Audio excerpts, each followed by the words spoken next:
ಹಾಗೆ ಆರಾಧನೆ ಮಾಡೋಣ. ನನಗೆ ಬಂದ ಜನರಿಗೆ ದೇವರೇ ಆಶ್ರಯವಾಗಿದ್ದು, ನೀನು ಬಂದ ಜನರಿಗೆ ಬಿಡುಗಡೆ, ಆದರಣೆ, ಸಮಾಧಾನವನ್ನು ನೀಡು.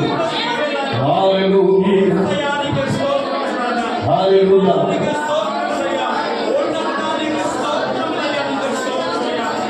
ಸ್ತೋತ್ರಂ ದೇವಾ, ಸ್ತೋತ್ರಂ. ಅಭಿಷೇಕದ ಆತ್ಮನೇ ಸ್ತೋತ್ರ. ಇಗೋ ನಾನು ನಂಬುತ್ತಿದ್ದೇನೆ, ನನ್ನ ತಲೆಯ ಮೇಲೆ ನಿನ್ನ ಅಭಿಷೇಕ ಇರುವುದರಿಂದ, ನನ್ನ ತಲೆಯ ಮೇಲೆ ನಿನ್ನ ಅಭಿಷೇಕ ಇರುವುದರಿಂದ ವೈರಿಯ ಸಮಸ್ತ ಬಲವನ್ನು ತುಳಿಯಲು ದೇವರು ನಮಗೆ ಅಧಿಕಾರವನ್ನು ಕೊಟ್ಟಿದ್ದಾನೆ. ವೈರಿಯ ಸಮಸ್ತ ಬಲದ ಮೇಲೆ ನಮಗೆ ದೇವರು ಅಧಿಕಾರವನ್ನು ಕೊಟ್ಟಿದ್ದಾನೆ. ಆತನ ಅಭಿಷೇಕ ನಮ್ಮೆಲ್ಲರ ಮೇಲಿದೆ. ಆತನ ಪರಿಶುದ್ಧಾತ್ಮನ ಬಲವು ನಮ್ಮೆಲ್ಲರ ಮೇಲೆ ಇದೆ. ಮಗನೇ, ಮಗಳೇ ಎಂಬುದಾಗಿ ಆತನು ಹೇಳ್ತಾ ಇದ್ದಾನೆ, ನೀನು ಭಯಪಡಬೇಡ, ಹೆದರಬೇಡ, ಕಳವಳಗೊಳ್ಳಬೇಡ, ದಿಗ್ಭ್ರಮೆಗೊಳ್ಳಬೇಡ. ಆತನೇ ನಿನ್ನನ್ನು ಬಲಪಡಿಸಿ ಆಶೀರ್ವಾದ ಮಾಡಲು ಶಕ್ತನಾಗಿದ್ದಾನೆ. ಆತನೇ ನಂಬಿಗಸ್ತನು, ಆತನೇ ಒಳ್ಳೆಯವನು. Hallelujah, hallelujah, hallelujah. ಎಲ್ಲರೂ ಸ್ತೋತ್ರ ಮಾಡೋಣ, ಎಲ್ಲರೂ ಸ್ತೋತ್ರ ಮಾಡೋಣ. ಓ ರಾಮ ಶಂದೋರಿ ಕಲಾಮ, ಓ ಸ್ತೋತ್ರ, ಸ್ತೋತ್ರ, ಸ್ತೋತ್ರ, ಸ್ತೋತ್ರ, ಸ್ತೋತ್ರ. ಕೃತಜ್ಞತೆಯಿಂದ ಈ ಮನಸ್ಸು ಸ್ತುತಿಸೋದರಿಂದ ಈ ಹೃದಯ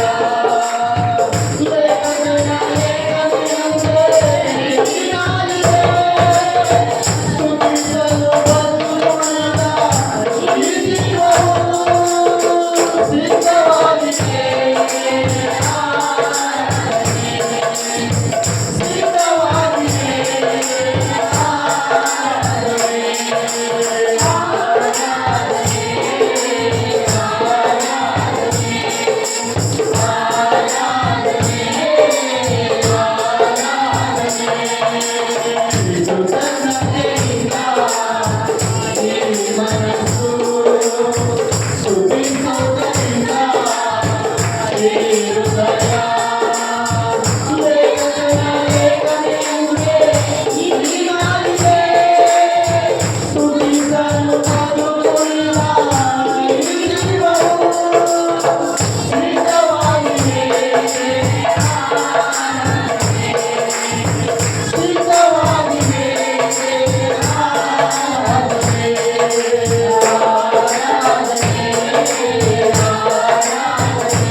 ಕರ್ತನಾದ ದೇವರೇ, ಇದೆಲ್ಲ ಕೂಡ ನಿನ್ನ ಕೃಪೆ ರಾಜ, ಇದೆಲ್ಲ ಕೂಡ ನಿನ್ನ ಕೃಪೆ ಪ್ರಭು.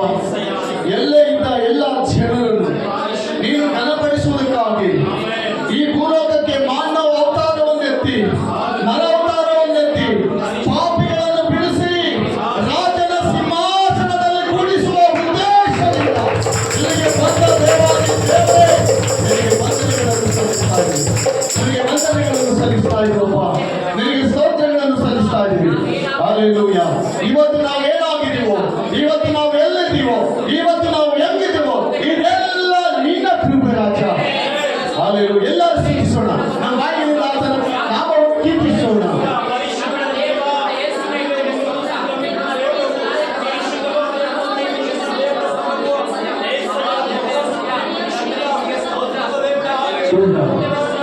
Hallelujah. Hallelujah. ಆತನ ಕೃಪೆ, ಆತನ ಕಾರ್ಯ ಘನವಾದದ್ದು, ಮನುಷ್ಯರ ಆಲೋಚನೆಗೆ ಮೀರಿದ್ದು, ಮನುಷ್ಯರ ಊಹೆಗೆ ಮೀರಿದ್ದು ಪ್ರಿಯ ಆತ್ಮೀಯರೇ. Hallelujah. ಆತನ ಆಲೋಚನೆ ಬಹಳವ, ಮನುಷ್ಯರ ಊಹೆಗೆ ಮೀರಿದ್ದು, ಮನುಷ್ಯರ ಲೆಕ್ಕಕ್ಕೆ ಮಿಂಚಿದ್ದು, ಅದನ್ನು ಯಾರು ಊಹೆ ಮಾಡಲಿಕ್ಕೆ ಕೂಡ ಆಗಲ್ಲ. ಆತನ ಕೃಪೆ ಅಷ್ಟು ಬಲವಾದದ್ದು, ಆತನ ಪ್ರೀತಿ ಅಷ್ಟು ಉನ್ನತವಾದದ್ದು, ಆತನ ಕ್ಷೇಮವಿರುವುದು ಅಷ್ಟು ಒಳ್ಳೆಯದಾಗಿದೆ. Hallelujah, hallelujah, hallelujah. ಸ್ತೋತ್ರಂ, ಸ್ತೋತ್ರಂ, ಸ್ತೋತ್ರಂ, ಸ್ತೋತ್ರಂ.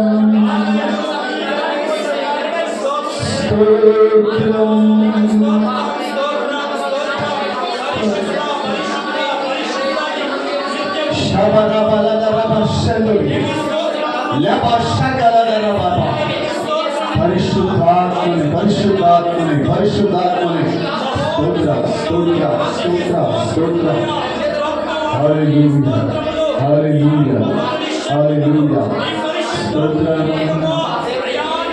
స్తోత్రం స్తోత్రం స్తోత్రం స్తోత్రం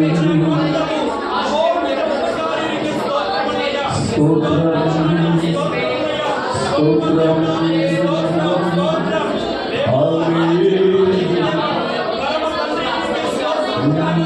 ఘనమైనవి నీ కార్యములు నాయనా, స్థిరమైనవి నీ ఆలోచనలు నా యేసయ్యా. ఘనమైనవి నీ కార్యములు నాయనా, స్థిరమైనవి నీ ఆలోచనలు నా యేసయ్యా.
Amen.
పరిశుద్ధుడా స్తుతి నైవేద్యము నీకే అర్పించి కీర్తించుము. నీవు నా పక్షమై నన్ను దీవించగా, నీవు నా తోడువై నన్ను నడిపించగా, జీవించును నీ కోసమే. ఆశ్రయమైన నా యేసయ్యా, జీవించును నీ కోసమే. ఆశ్రయమైన నా యేసయ్యా, అతి పరిశుద్ధుడా స్తుతి నైవేద్యము నీకే అర్పించి కీర్తించుము. అతి పరిశుద్ధుడా స్తుతి నైవేద్యము నీకే అర్పించి కీర్తించుము. నీవు నా పక్షమై నన్ను నడిపించగా, నీవు నా తోడువై నన్ను నడిపించగా, జీవించును నీ కోసమే. ఆశ్రయమైన నా యేసయ్యా, జీవించును నీ కోసమే. ఆశ్రయమైన నా యేసయ్యా, ఉన్నతమైన స్థలములందు నీ మహిమ వివరింపగా, గడచిన కాలము సాగిన పయనం నీ కృపకు సంకేతమా. కృపవంతుడే, కృపవంతుడా, మానవుని వరుణముగా మార్చిన. కృపవంతుడే, కృపవంతుడా, మానవుని వరుణముగా మార్చిన. నీలోనే దాచితి ఈనాటికే, నీరులను తీరదు ఏనాటికే.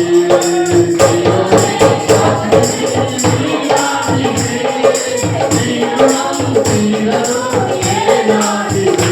అతి పరిశుద్ధుడా స్తుతి నైవేద్యము నీకే అర్పించి కీర్తించుము. అతి పరిశుద్ధుడా స్తుతి నైవేద్యము నీకే అర్పించి కీర్తించుము. నీవేనా, నీవేనా, నీవేనా, నీవేనా,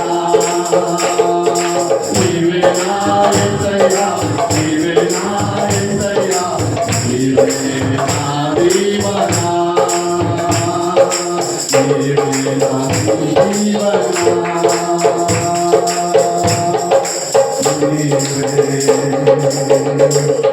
నా దీవనా, నీవే నా దీవెనా.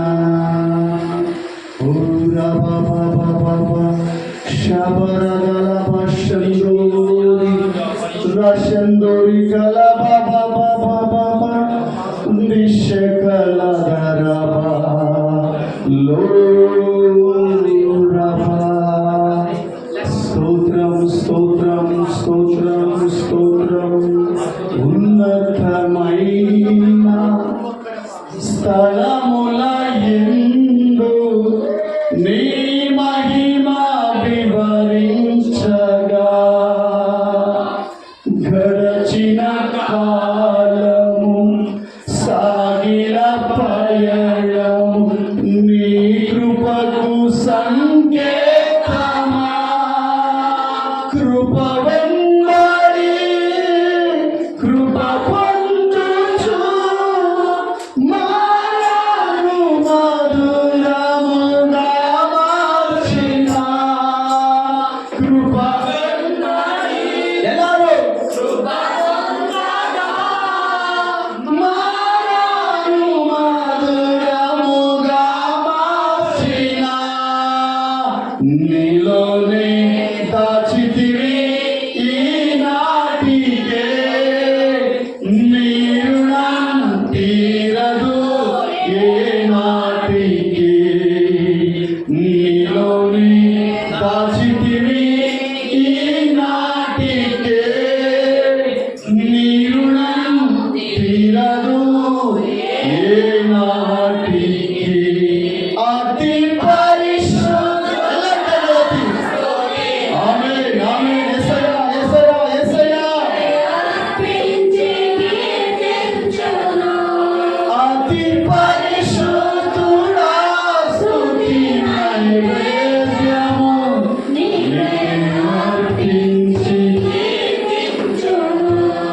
నీవు నా పక్షమై నన్ను జీవించగా నీవు నా తోడువై నన్ను నడిపించగా దీవించును నీ కోసమే. ఎలా పెట్టాలి చెప్పలేదు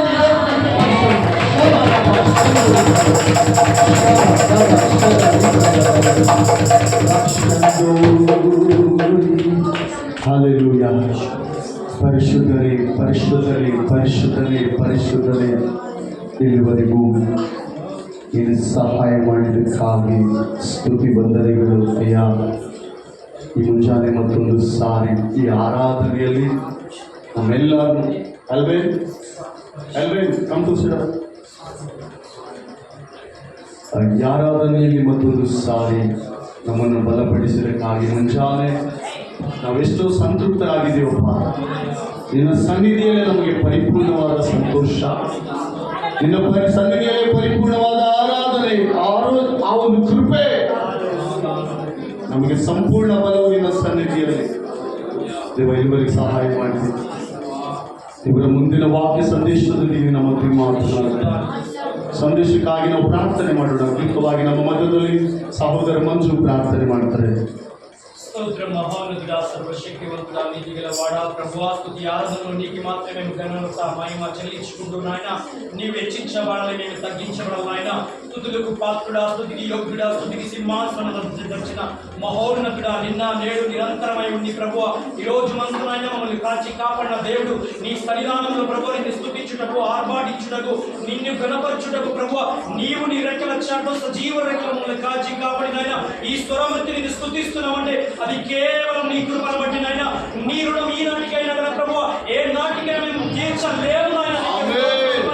ప్రాణం పెట్టి కొనబడిన దేవుడు నీవు మాత్రమే నాయన.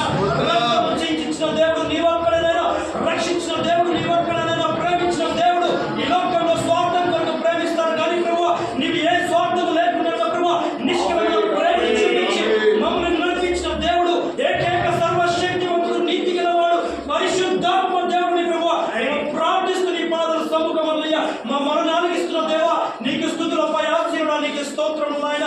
మొదటి భాగములు నాయన వాక్య భాగములు మేము ప్రార్థిస్తున్నాం తండ్రి, నీకు స్తోత్రం. నూరంతులుగా ప్రభువా నీ వాక్యం అద్భుత రీతిలో దైవజనం ముట్టినాయన. ఏసయ్య అభిషేకం ప్రభువా ఆత్మ వాక్యములు తాకినాయన మాటలు మాట్లాడుతున్నా ప్రార్థిస్తున్నామయ్యా. వేరు ప్రభువా మట్టి వారు వట్టి వారమై ఉన్న ప్రభువా మానవులను మమ్మల్ని నాయన నీ వాక్యముతో మమ్మల్ని సరిచేయడం నీకు స్తోత్రం. నీ వాక్యంతో మమ్మల్ని గర్తించు, నీ వాక్యముతో నీ సరైన మార్గంలో మమ్మల్ని నడిపించు అంటున్న నీకు స్తోత్రం నాయన.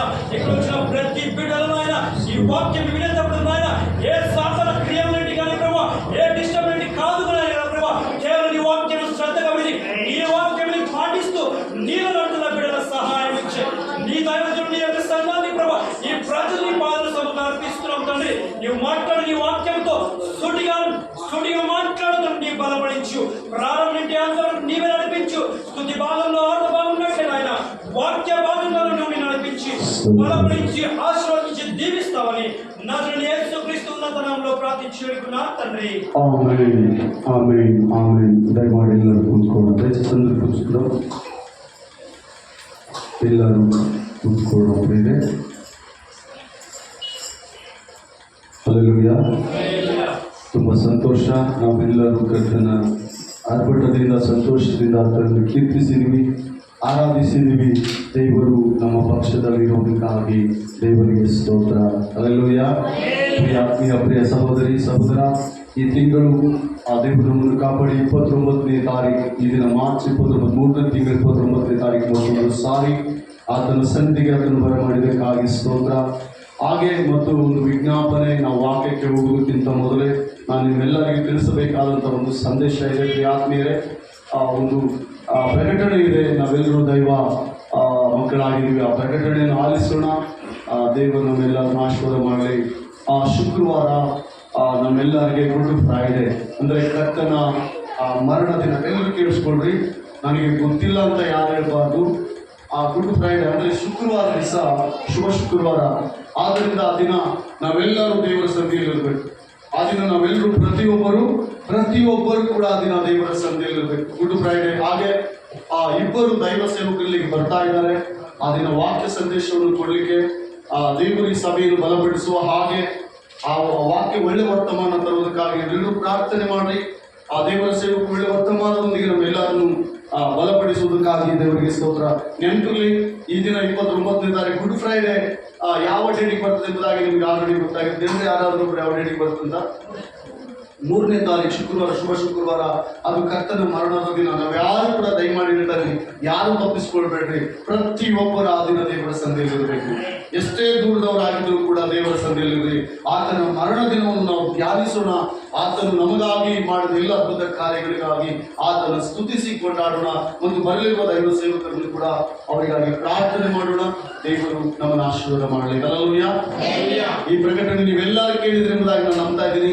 ಮತ್ತು ಇದಕ್ಕೆ ನೀವು ಅವಿಧೇಯರಾಗಿ ಬರದಾಗಿ ಇರುವುದಾದ್ರೆ ಅದು ತುಂಬಾ ಅರೆಸ್ಟ್ಮೆಂಟ್. ಅಂದ್ರೆ ದೇವರಿಗೆ ನಮ್ಮ ವಿಧೇಯತೆ, ಒಬಿಡಿಯನ್ಸ್ ಇಲ್ಲ ಅಂತ ಅರ್ಥ. ಆದ್ದರಿಂದ ದೇವರಿಗೆ ನಾವು ಯಾವಾಗಲೂ ಅವಿಧೇಯರಾಗಿರದೆ ವಿಧೇಯರಾಗಿರೋಣ, ಪ್ರಾರ್ಥನೆಗೆ ಬರೋಣ, ದೇವರ ಆಶೀರ್ವಾದ ಹೊಂದೋಣ. ಪ್ರಿಯಾತ್ಮೀಯ ನನ್ನ ಸಹೋದರ ಹಾಗೆ ನನ್ನ ಸಹೋದರಿ, ಈ ಮುಂಜಾನೆ ದೈವ ವರ್ತಮಾನವನ್ನು ನಾವೆಲ್ಲರೂ ಸಂಕ್ಷಿಪ್ತವಾಗಿ ಕೇಳೋಣ. ಎಲ್ಲರೂ ಕೂಡ ನೀವು ಶ್ರದ್ಧೆಯಿಂದ ಆಸಕ್ತಿಯಿಂದ ಕೂಡುವುದಾದ್ರೆ ದೇವರು ನಮ್ಮೆಲ್ಲರೊಂದಿಗೆ ಮಾತನಾಡಲಿಕ್ಕೆ ಆತನು ಶಕ್ತನಾಗಿದ್ದಾನೆ ಮುಂಜಾನೆ. ಹಲ್ಲೆಲೂಯಾ. ಈ ಒಂದು ಮುಂಜಾನೆ ಆತನು ಶಕ್ತನಾಗಿದ್ದಾನೆ. ಪ್ರಿಯರೇ, ನಾವೆಲ್ಲರೂ ಈ ದಿನ ಒಂದು ಸುಂದರವಾದಂಥ ವರ್ತಮಾನವನ್ನು ನಾವು ಕೇಳೋಣ. ನಮ್ಮ ಜೀವಿತಗಳನ್ನು ಕಟ್ಕೊಳ್ಳೋಣ. ವಾಕ್ಯದೊಂದಿಗೆ ನಮ್ಮನ್ನು ನಾವು ಸರಿಪಡಿಸಿಕೊಳ್ಳೋಣ. ಯಾಕಂದರೆ ವಾಕ್ಯವು ನಮಗೆ ಗೊತ್ತಿಲ್ಲ ಆಶೀರ್ವಾದ ಎಲ್ಲಿದೆ ಎಂಬುದಾಗಿ. ಹಾಗೆ ವಾಕ್ಯವನ್ನು ಪಾಠಿಸುವುದರಿಂದ ದೇವರ ಆಶೀರ್ವಾದ ನಮಗೆ ಬರ್ತದೆ. ದೇವರ ವಾಕ್ಯವೊಂದಿಗೆ ಹೇಳಿದರೆ ಜ್ಞಾನೋಕ್ತಿ ತಂದ ನನ್ನ ಜ್ಞಾನೋಪದೇಶವನ್ನು ಆಲಿಸು, ನನ್ನ ಮಾತುಗಳನ್ನು ಶ್ರದ್ಧೆಯಿಂದ ಕೇಳು. ಹಲ್ಲೆಲೂಯಾ. ಇವೆಲ್ಲ ಎರಡು ಕೈಗಳಿಗೆ ಒಂದ್ಸಲ ದೇವರಿಗೆ ಸ್ತೋತ್ರ ಹೇಳುವುದು, ಅದು ನನಗೆ ಸಂತೋಷ. ಈ ಸಮಯದಲ್ಲಿ ನಾವು ದೇವರ ವಾಕ್ಯಕ್ಕೆ ಹೋಗೋಣ. ನಾವೆಲ್ಲರೂ ಇಲ್ಲಿ ಇರುವಂಥವ್ರು ಎಲ್ಲರೂ ಕೂಡ ಕುಟುಂಬ ಇದ್ದವರು, ಕುಟುಂಬ ಸದಸ್ಯರು, ಕುಟುಂಬ ಜವಾಬ್ದಾರಿ ಉಳ್ಳವರು. ಹಾಗೆ ನಮಗೆ ಮಕ್ಕಳಿದ್ದಾರೆ, ಮೊಮ್ಮಕ್ಕಳಿದ್ದಾರೆ. ಕೆಲವರಿಗೆ ಮಕ್ಕಳು ಚಿಕ್ಕವರಿದ್ದಾರೆ, ಕೆಲವರಿಗೆ ಮಕ್ಕಳು ಸ್ವಲ್ಪ ಒಂದು ಹಂತದಲ್ಲಿದ್ದಾರೆ. ಇನ್ನು ಕೆಲವರು ಕುಟುಂಬದಲ್ಲಿ ಯೌವನ ಪ್ರಾಯಸ್ಥರಿದ್ದಾರೆ, ಯೌವನ ಸ್ತ್ರೀಯರಿದ್ದಾರೆ. ದೇವರ ನಾಮಕ್ಕೆ ಸ್ತೋತ್ರ. ಈ ದಿನ ನಮ್ಮೆಲ್ಲರ ಕುರಿತವಾಗಿ ದೇವರೊಂದು ಆತನ ಸಂದೇಶವನ್ನು ನಮ್ಮೆಲ್ಲರಿಗೆ ತಿಳಿಸಲಿಕ್ಕಿದ್ದಾನೆ. ಆ ಸಂದೇಶವನ್ನು ನಾವು ಕೇಳೋಣ. ಅದರಂತೆ ನಾವೆಲ್ಲರೂ ಕೂಡ ಜೀವಿಸೋಣ. ದೇವರು ನಮ್ಮನ್ನು ಆಶೀರ್ವಾದ ಮಾಡಲಿ. ಪ್ರಿಯ ಆತ್ಮೀಯ ಸಹೋದರಿ, ನನ್ನ ಸಹೋದರ, ಆದಿಕಾಂಡ ಪುಸ್ತಕ 24ನೇ ಅಧ್ಯಾಯ 6-7 ವಚನಗಳಲ್ಲಿ ನಾವು ಈ ದಿನ ಧ್ಯಾನ ಮಾಡಿಕೊಳ್ಳೋಣ. ಈ ವಾಕ್ಯ ಧ್ಯಾನಾಂಶವನ್ನು ದೇವರು ನಮ್ಮೆಲ್ಲರೊಂದಿಗೆ ಮಾತನಾಡಿ ನಮ್ಮ ಹೃದಯವನ್ನು ಸಂಧಿಸಲಿ, ನಮ್ಮ ಮಾರ್ಗವನ್ನು ಸರಿಪಡಿಸಲಿ. ನಾವು ಎಲ್ಲಿ ತಪ್ಪು ಹೋಗಿದ್ದೀವೋ ನಾವು ಸರಿಪಡಿಸಿಕೊಳ್ಳೋಣ. ದೇವರು ವಾಕ್ಯದ ಮೇರೆಗೆ ಇಲ್ಲಿ ಕುಂತವರು ನಾನು ನಂಬ್ತಾ ಇದ್ದೀನಿ. ನಾವೆಲ್ಲರೂ ದೇವರ ವಾಕ್ಯ ಕೇಳುವಂಥವ್ರೆ, ದೇವರ ವಾಕ್ಯವನ್ನು ಪಾಠಿಸುವಂಥವ್ರೆ, ದೇವರ ವಾಕ್ಯವನ್ನು ಕೈಗೊಂಡು ನಡೆಯುವಂಥವ್ರೆ. ಅದನ್ನು ಉಲ್ಲೇಖಿಸದೆ, ಅದನ್ನು ಉಲ್ಲೇಖ ಮಾಡದೆ ದೇವರ ವಾಕ್ಯವನ್ನು ಶ್ರದ್ಧಾಸಕ್ತಿಯಿಂದ ನಾವು ಕೈಗೊಂಡು ನಡೆಯುವರೆ. ಇಲ್ಲಿರುವಾಗ ಮಾತ್ರವಲ್ಲದೆ ನಾವು ದೇವರ ಮಕ್ಕಳು, ಹೊರಗಡೆ ಕೂಡ ನಾವು ದೇವರ ಮಕ್ಕಳು. ದೇವರ ಮಂದಿರದಲ್ಲಿ ಇರುವಾಗಲೂ ಮಾತ್ರವಲ್ಲದೆ ನಾವು ಅಲ್ಲ ದೇವರ ಮಕ್ಕಳು, ಹೊರಗಡೆ ಅನ್ಯ ಜನರ ಮಧ್ಯದಲ್ಲಿ ಇರುವಾಗಲೂ ಕೂಡ ನಾವು ದೇವರ ಮಕ್ಕಳು. ದೇವರು ನಮ್ಮನ್ನು ನಂಬಿಗಸ್ತರೆಂಬುದಾಗಿ, ನಾವು ಅಪನಂಬಿಗಸ್ತರಾದರೂ ಆತನು ನಮ್ಮ ನಂಬಿಗಸ್ತರೆಂಬುದಾಗಿ ಆತನ ರಾಜ್ಯದಲ್ಲಿ ನಮ್ಮನ್ನು ಸೇರಿಸಿಕೊಂಡಿದ್ದಾನೆ. ನಂಬಿಗಸ್ತಿಕೆಯಿಂದ ಆತನ ಮಾರ್ಗದಲ್ಲಿ ನಾವು ಪಯಣ ಸಾಗಿಸೋಣ. ಎಲ್ಲವುದನ್ನು ನೋಡಿಕೊಳ್ಳುವ ದೇವರು, ಎಲ್ಲವುದನ್ನು ಮಾಡುವ ದೇವರು, ಎಲ್ಲವುದನ್ನು ಕೊಡುವ ದೇವರು. ಕೊಟ್ಟರೆ ದೇವರಿಗೆ ಸ್ತೋತ್ರ, ಕೊಡದಿದ್ರು ಕೂಡ ದೇವರಿಗೆ ಸ್ತೋತ್ರ. చెప్పండి, అందరూ చెప్పండి. అంటే నేను చెప్పంటున్నది మీకే, నిಮಗೆ ನಾನು ಹೇಳ್ತಾರೆ. ದೇವರ ಅಂತ ಹೇಳ್ತಾರೆ ನಿಮಗೆ, ಕಲ್ಗುಡಿಗೆಲ್ಲ ಹೇಳಿ.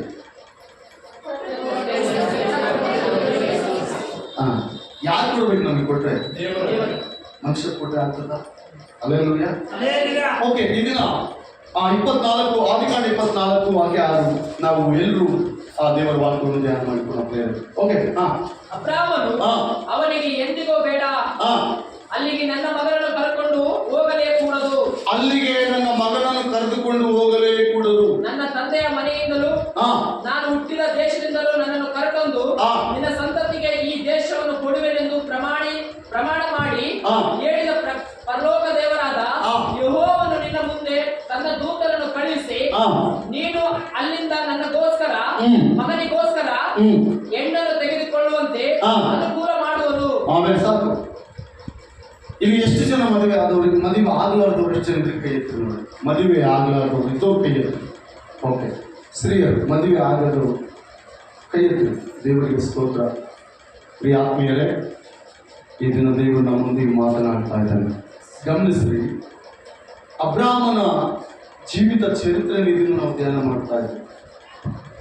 ದೇವರು ಅಬ್ರಾಮನ್ನು ಕರೆದ ದಿನದಿಂದಲೂ ಅಬ್ರಾಮನು ದೇವರ ಬಳಿಯಲ್ಲಿ ನಂಬಿಗಸ್ತನಾಗಿಯೂ ತನ್ನ ವೃದ್ಧಾಪ್ಯದಲ್ಲಿಯೂ ಒಬ್ಬ ಮಗನು ಹುಟ್ಟಿದರೆ ಆ ಮಗನು ಬೆಳೆದು ತದನಂತರ ಯೌವನ ಪ್ರಾಯದಲ್ಲಿ ಬರುವಾಗ ಆ ಮಗನಿಗೆ ಈಗ ಹೆಣ್ಣು ಬೇಕೆಂಬುದಾಗಿ ಅಬ್ರಾಮನ ಆಲೋಚನೆ ಹೆಂಗಿದೆ ಅಂದರೆ, ಸಂಪೂರ್ಣವಾಗಿ ದೇವರ ಮೇಲೆ ನಿರೀಕ್ಷೆ ಇಟ್ಟಿದ್ದಾನೆ. ತದನಂತರ ತನ್ನ ಮನೆಯಲ್ಲಿ ಒಬ್ಬ ಸೇವಕನಿದ್ದಾನೆ, ಎಲಿಯೇಜರ್ ಎಂಬುದಾಗಿ.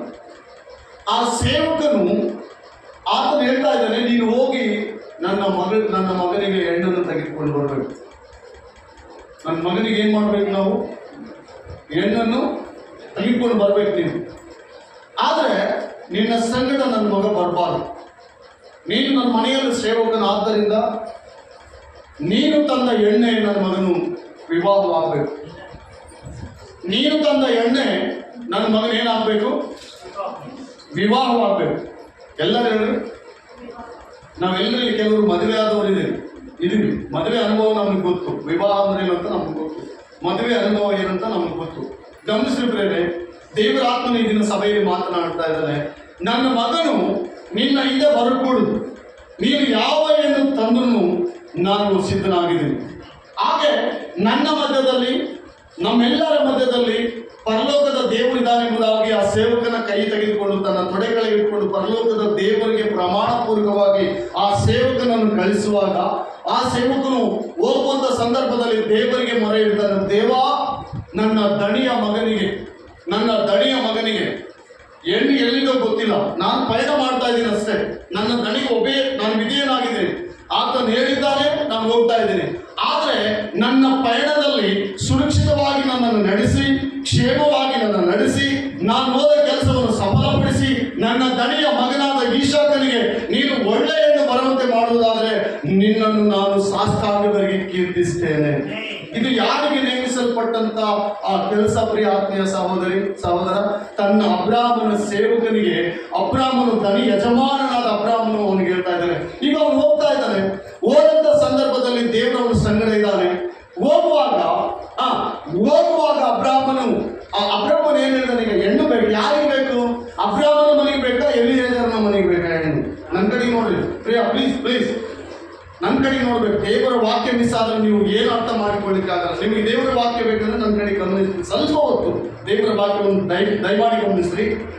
ಈಗ ಅಬ್ರಾಮನ ಮನೆಗೆ ನಾವು ಹೆಣ್ಣು, ಎಲಿಯೇಜರನ ಮನೆಗೆ, ಅಬ್ರಾಮನ ಮನೆಗೆ, ಎಲ್ಲರೂ ಹೇಳ್ರಿ, ಅಬ್ರಾಮನ ಮನೆಗೆ. ಈಗ ಎಲಿಯಾಜರನ್ನು ಹೋಗ್ತಾ ಇದ್ದಾನೆ. ಎಲಿಯಾಜರನ್ನು ಹೆಣ್ಣು ತೆಗೆದುಕೊಂಡು ದಯಮಾಡಿದನು. ಯಾರನ್ನು ಉದ್ದೇಶಪೂರ್ವಕವಾಗಿ ನಾನು ಉದ್ದೇಶಿಸಿ ಮಾತನಾಡ್ತಾ ಇಲ್ಲ, ಲೈವ್ ಆಗ್ತಾ ಇದೆ. ದೇವರು ನಮ್ಮೆಲ್ಲರೂ ನೋಡ್ತಾ ಇದ್ದಾನೆ, ನಮ್ಮ ಮನಸ್ಥಿತಿಗಳನ್ನು ದೇವರು ಅರ್ಥ ಮಾಡ್ತಾ ಇದ್ದಾನೆ. ಇಲ್ಲಿ ಯಾರನ್ನು ಉದ್ದೇಶಿಸಿ ಮಾತಾಡ್ತಾ ಇಲ್ಲ. ದೇವರು ನನ್ನ ಹತ್ರ ಏನ್ ಮಾತಾಡ್ತಾನೋ ಅದನ್ನು ಮಾತ್ರ ಕೆಲವು ನಿಮಿಷಗಳ ಕಾಲ ನಾನು ನಿಮ್ಮನ್ನು ಹಂಚಿಕೊಂಡು ತದನಂತರ ನಾವು ಯಥಾಸ್ಥಿತವಾಗಿ ನಮ್ಮ ಸ್ವಗ್ರಾಮಗಳಿಗೆ ಹೋಗ್ಲಿದ್ದೀವಿ, ನಮ್ಮ ಮನೆಗಳಿಗೆ ನಾವು ಹೋಗ್ಲಿದ್ದೀವಿ. ಪ್ಲೀಸ್ ದಯಮಾಡಿ ಅಲ್ಲಿವರೆಗೂ ನೀವೆಲ್ಲರೂ ಶ್ರದ್ಧೆ ಆಸಕ್ತಿಯಿಂದ ದೇವರ ವಾಕ್ಯವನ್ನು ಕೇಳುವುದಾದ್ರೆ ನನಗೆ ಅಷ್ಟೇ ಸಂತೃಪ್ತಿ. ನೀವು ವಾಕ್ಯ ಕೇಳಬೇಕು ಫಸ್ಟ್, ಅಷ್ಟೇ. ಅಲ್ಲೆಲೂಯ. ನೀವು ವಾಕ್ಯ ಕೇಳಿದ್ರೆ ದೇವರ ಆಶೀರ್ವಾದ. ಹಾಗೆ ಈಗ ಎಲಿಯಾಜರ್ ಹೋಗ್ತಾ ಇದ್ದಾನೆ. ಹೋಗುವಂತ ಸಂದರ್ಭದಲ್ಲಿ ಎಲಿಯಾಜರ್ ಒಂದು ಕಾರ್ಯ ಮಾಡ್ತಾನೆ. 22ನೇ ವಚನ, 24-22 ಅವನು ಆಕೆಗೆ ಓದಿ ಮತ್ತೆ 22. 24:10 ಫಸ್ಟ್ ನೋಡೋಣ. 24. ತರುವಾಯ ಆ ಸೇವಕನು ತನ್ನ ದಣಿಯ ಒಂಟೆಗಳಲ್ಲಿ 10 ಒಂಟೆಗಳನ್ನು ಸಿದ್ಧ ಮಾಡಿ ದಣಿಗಳಲ್ಲಿ ಆಸ್ತಿಯನ್ನು ಏನೇನು ಹೇಳ್ರಿ ಈಗ ಎಲ್ಲ ಹೇಳ್ರಿ, ಎಲ್ಲ ನನ್ನ ಕಡೆ ನೋಡ್ಬೇಕು ಅಪ್ಪ. ನೀವು ದಣಿಯ ಆಸ್ತಿಯಿಂದ ಶ್ರೇಷ್ಠವಾದ ಒಡವೆಗಳನ್ನು ಎಲಿಯಾಜರನ ಅಬ್ರಾಮನ ಆಸ್ತಿಯಿಂದ ತೆಗೆದುಕೊಳ್ಳುವ ತನ್ನ ವಶಕ್ಕೆ ತೆಗೆದುಕೊಂಡು ಹೊರಟು 2 ದಿನಗಳ 2 ನದಿಗಳ ಮಧ್ಯದಲ್ಲಿರುವ ಅರಾಮ್ ಸೀಮೆಗೆ ಬಂದು ನಾಹೋರನು ವಾಸಿಸಿದ ಊರನ್ನು ಮುಟ್ಟಿದನು. ಓಕೆ, ಈಗ ಸಾಕು. ಈಗ ಈ ಪಾಠ ನಾವು ದೇವರ ವಾಕ್ಯದಲ್ಲಿ ಧ್ಯಾನ ಮಾಡೋಣ. ಈಗ ಅಬ್ರಾಮನ ಸೇವಕನು ಯಾರಿಗೆ ಹೆಣ್ಣು ತೆಗೆಯಲಿಕ್ಕೆ ಹೋಗ್ತಾ ಇದ್ದಾನೆ? ಇಸಾಕನಿಗೆ. ಹೋಗುವಾಗ ಅಬ್ರಾಮನ ಆಸ್ತಿಯಲ್ಲಿ ಎಲಿಯಾಜರನ್ನು ತೆಗೆದುಕೊಂಡು ಹೋಗ್ತಾ ಇದ್ದಾನೆ. ಶ್ರೇಷ್ಠವಾದ ಒಡವೆಗಳನ್ನು ನಾನು ನಂಬ್ತಾ ಇದ್ದೀನಿ. ನೀವೆಲ್ಲರೂ ಇಲ್ಲೇ ಇದ್ದೀರ ಅಂತ ನಾನು ನಂಬ್ತಾ ಇದ್ದೀನಿ. ಶ್ರೇಷ್ಠವಾದ ಒಡವೆಗಳನ್ನು ಏನಕ್ಕಾಗಿ ತೆಗೆದುಕೊಂಡು ಹೋಗ್ತಾ ಇದ್ದಾನೆ? ಇದು ಏನಕ್ಕಾಗಿ ತೆಗೆದುಕೊಂಡು ಹೋಗ್ತಾ ಇದ್ದಾನೆ ಹೇಳ್ರಿ? ಒಂದು ವೇಳೆ ನನ್ನ ದಣಿಯ ಮಗನಿಗೆ ಹೆಣ್ಣು ಸಿಕ್ಕರೆ, ನಾನು ಹೋದ ಕೆಲಸದಲ್ಲಿ ದೇವರು ನನ್ನ ಸಫಲಪಡಿಸ್ತಾರೆ, ಈ ಶ್ರೇಷ್ಠವಾದಂಥ ಒಡವೆಗಳು ಆಕೆಗೆ ನಾನು ಕೊಟ್ಟು ಕರ್ಕೊಂಡ್ಬರ್ಬೇಡ. ಶ್ರೇಷ್ಠವಾದವು, ಯಾವ ಅಪವಿತ್ರವಾದದ್ದಲ್ಲ, ಸ್ವಲ್ಪವಾದದ್ದಲ್ಲ, ಅಲ್ಪವಾದದ್ದಲ್ಲ. ವಾಕ್ಯ ಹೀಗೆ ಬರೆಯಲ್ಪಟ್ಟಿದೆ, ಅಬ್ರಾಮನು ಸಮೃದ್ಧಿಯಲ್ಲಿದ್ದಾನೆ, ದೇವರ ಆಶೀರ್ವಾದ ಹೊಂದಿದ್ದಾನೆ. ಪ್ರಿಯ ದೇವರ ಮಗನೇ ಗಮನಿಸು. ದೇವರು ನಿನಗೆ ಏನಾದರೂ ಕೊಟ್ಟರೆ ಪರದ್ದು ನೀನೇನು ಆಶಿಸಬಾರ್ದು. ಬೇರೆಯವರ ಮನೆಯಿಂದ ಏನು ಎಕ್ಸ್ಪೆಕ್ಟ್ ಮಾಡಬಾರ್ದು. ರಿಜೆಕ್ಟ್ ಮಾಡಬೇಕು ನಿನ್ನ ಮೈಂಡಲ್ಲಿ. ನಿನಗೆ ಗಾಡ್ ಬ್ಲೆಸ್ಸಿಂಗ್, ದೇವರ ಆಶೀರ್ವಾದ ನಿನಗೆ ಬೇಕಂದ್ರೆ ಇದೆಲ್ಲ ರಿಜೆಕ್ಟ್ ಮಾಡಬೇಕು. ಯಾವುದೋ ಒಂದು ಮನೆಗೆ ಹೋಗಿ ನಾವು ಭಿಕ್ಷೆ ಬೇಡುವಲ್ಲ, ನೀವು ಭಿಕ್ಷೆ ಬೇಡುವ ರೀತಿಯಲ್ಲಿ ಇರಬಾರ್ದು. ಪ್ರಿಯ ಗಮನಿಸ್ರಿ, ನನ್ನ ಆತ್ಮೀಯ ನನ್ನ ಸಹೋದರಿಯ ಎಲಿಯಾಜರನು ಇಸಾಕನ ಮಗನಿಗಾಗಿ ಶ್ರೇಷ್ಠವಾದ ಒಡವೆಗಳನ್ನು ತೆಗೆದುಕೊಂಡು ಹೋಗಿ ಆಕೆ ಒಂದು ವೇಳೆ ಸಿಕ್ಕರೆ, ಆಕೆ ಯಾರಾದರೂ ನನಗೆ ಗೊತ್ತಿಲ್ಲ ಪ್ರಭು, ನಾನು ಹೋಗುವ ಸ್ಥಳದಲ್ಲಿ ಯಾರಾದರೂ ನನ್ನ ಒಂಟೆಗಳಿಗೆ ನನಗೆ ಕುಡಿಯುವುದಕ್ಕೆ ನೀರು ಕೊಟ್ಟು ನನ್ನ ಒಂಟೆಗಳಿಗೆ ನನಗೆ ಸ್ಥಳ ಕೊಡುವುದಾದ್ರೆ ಆ ಮನೆಯಿಂದ ನನ್ನ ದಣಿಯ ಮಗನಿಗೆ ಹೆಣ್ಣನ್ನು ತೆಗೆದುಕೊಂಡು ಬರ್ತೀನಿ. ಯಾಕಂದ್ರೆ ಆ ಮನೆಯು ಕನಿಕರವುಳ್ಳ ಮನೆಯು, ದೇವರ ಆಶೀರ್ವಾದ ಹೊಂದಿದ ಮನೆಯು, ದಯೆ ಕಾರ್ಯಗಳಿಂದ ದೇವರ ಕೃಪೆಯಲ್ಲಿದ್ದವರಿಗೆ ಮಾತ್ರ ದಯೆ, ಕರುಣೆ, ಕನಿಕರ ಇವೆಲ್ಲ ಇರ್ತವೆ. ದೇವರ ಕೃಪೆಯಿಂದ ಹೋದ್ರೆ ದಯೆ ಕರುಣೆ ಯಾರಲ್ಲಿ ಇರಲೆಂಬುದಾಗಿ ದೇವರ ವಾಕ್ಯ ಹೇಳ್ತದೆ. ದಯೆ ಉಳ್ಳವರು ಧನ್ಯರು, ಕರುಣೆ ಉಳ್ಳವರು ಧನ್ಯರು. ಈ ವ್ಯಕ್ತಿ ಹೋಗ್ತಾ ಇದ್ದಾನೆ ಶ್ರೇಷ್ಠವಾದ ಒಡವೆಗಳನ್ನು ತೆಗೆದುಕೊಂಡು ಇಸಾಕನಿಗೋಸ್ಕರ ಹೆಣ್ಣನ್ನು ತರುವುದಕ್ಕಾಗಿ. ಈಗ ಹೇಳ್ರಿ, ಆತನು ತೆಗೆದುಕೊಂಡು ಹೋಗಿದ್ದಾನ, ಅವರಿಂದ ತೆಗೆದುಕೊಂಡು ಬಂದಿದ್ದಾನ? ಹಲ್ಲೆಲೂಯಾ. ಇನ್ನೊಂದು ವಚನ 22ನೇ ವಚನ, 24-22. ಆಕೆಗೆ ಮೂಗಿಗೆ ಅರ್ಧ ತೊಲೆಯ ತೂಕವುಳ್ಳ, ಅರ್ಧ ತೊಲೆಯ ತೂಕವುಳ್ಳ ಒಂದು ಚಿನ್ನದ ಮೂಗುತಿಯನ್ನು ಆಕೆ ಕೈಗಳಿಗೆ ಹೊತ್ತು ಆಕೆಯ ಕೈಗಳಿಗೆ ಹತ್ತು. ನೋಡ್ರಿ, ಮೂಗಿಗೆ ಅರ್ಧ ತೊಲೆಯ ತೂಕದ ಮೂಗುತಿ, ಕೈಗಳಿಗೆ 10 ತೊಲೆಯ ತೂಕದ ಚಿನ್ನದ ಬಳೆಗಳನ್ನು ತೆಗೆದುಕೊಂಡು ಹೋಗಿದ. ನಾವೇನು ಎಕ್ಸ್ಪೆಕ್ಟ್ ಮಾಡ್ತೀವಿ ಹೇಳ್ರಿ? ನನ್ನ ಮನೆಯಲ್ಲಿ ಒಬ್ಬ ನನಗೆ ಮಗನಿದ್ದಾನೆ, ದಯಮಾಡಿ ಪ್ಲೀಸ್, ನನಗೆ ಮಗನಿದ್ದಾನೆ, ಮಗನ ಚೆನ್ನಾಗಿ ಓದಿದ್ದಾನೆ, ಒಳ್ಳೆ ಪೊಸಿಷನ್ ಇದ್ದಾನೆ, ಯಾರಾದ್ರೂ ಗಿಫ್ಟ್ ಕೊಡೋಕೆ ಬರ್ಬೇಕಂದ್ರೆ ನಾನು ಏನು ಎಕ್ಸ್ಪೆಕ್ಟ್ ಮಾಡ್ತೀನಿ? ಫಸ್ಟ್ ವರದಕ್ಷಿಣೆ ಎಷ್ಟು ಕೊಡ್ತೀನಿ? ವರದಕ್ಷಿಣೆ? ಅಮ್ಮ, ಇಲ್ಲಿರುವ ತಾಯಂದ್ರೆ ನಿಮ್ಮ ಮಗನಿಗಾಗಿ, ಮಕ್ಕಳಿಗಾಗಿ, ನಿಮ್ಮ ಮಗನಿದ್ರೆ, ಓರ್ವ ಮಗನಿದ್ರೆ, ಯವನ ಪ್ರಾಯದಲ್ಲಿ ಮಗನಿದ್ರೆ ಯಾರಿಂದಲೂ ಒಂದು ನಯ ಪೈಸೆ ಎಕ್ಸ್ಪೆಕ್ಟ್ ಮಾಡಬೇಡಿ. ಅದು ದೊಡ್ಡ ದರಿದ್ರ. ಅದು ದೇವರ ದೃಷ್ಟಿಯಲ್ಲಿ ಒಳ್ಳೆಯದಲ್ಲ.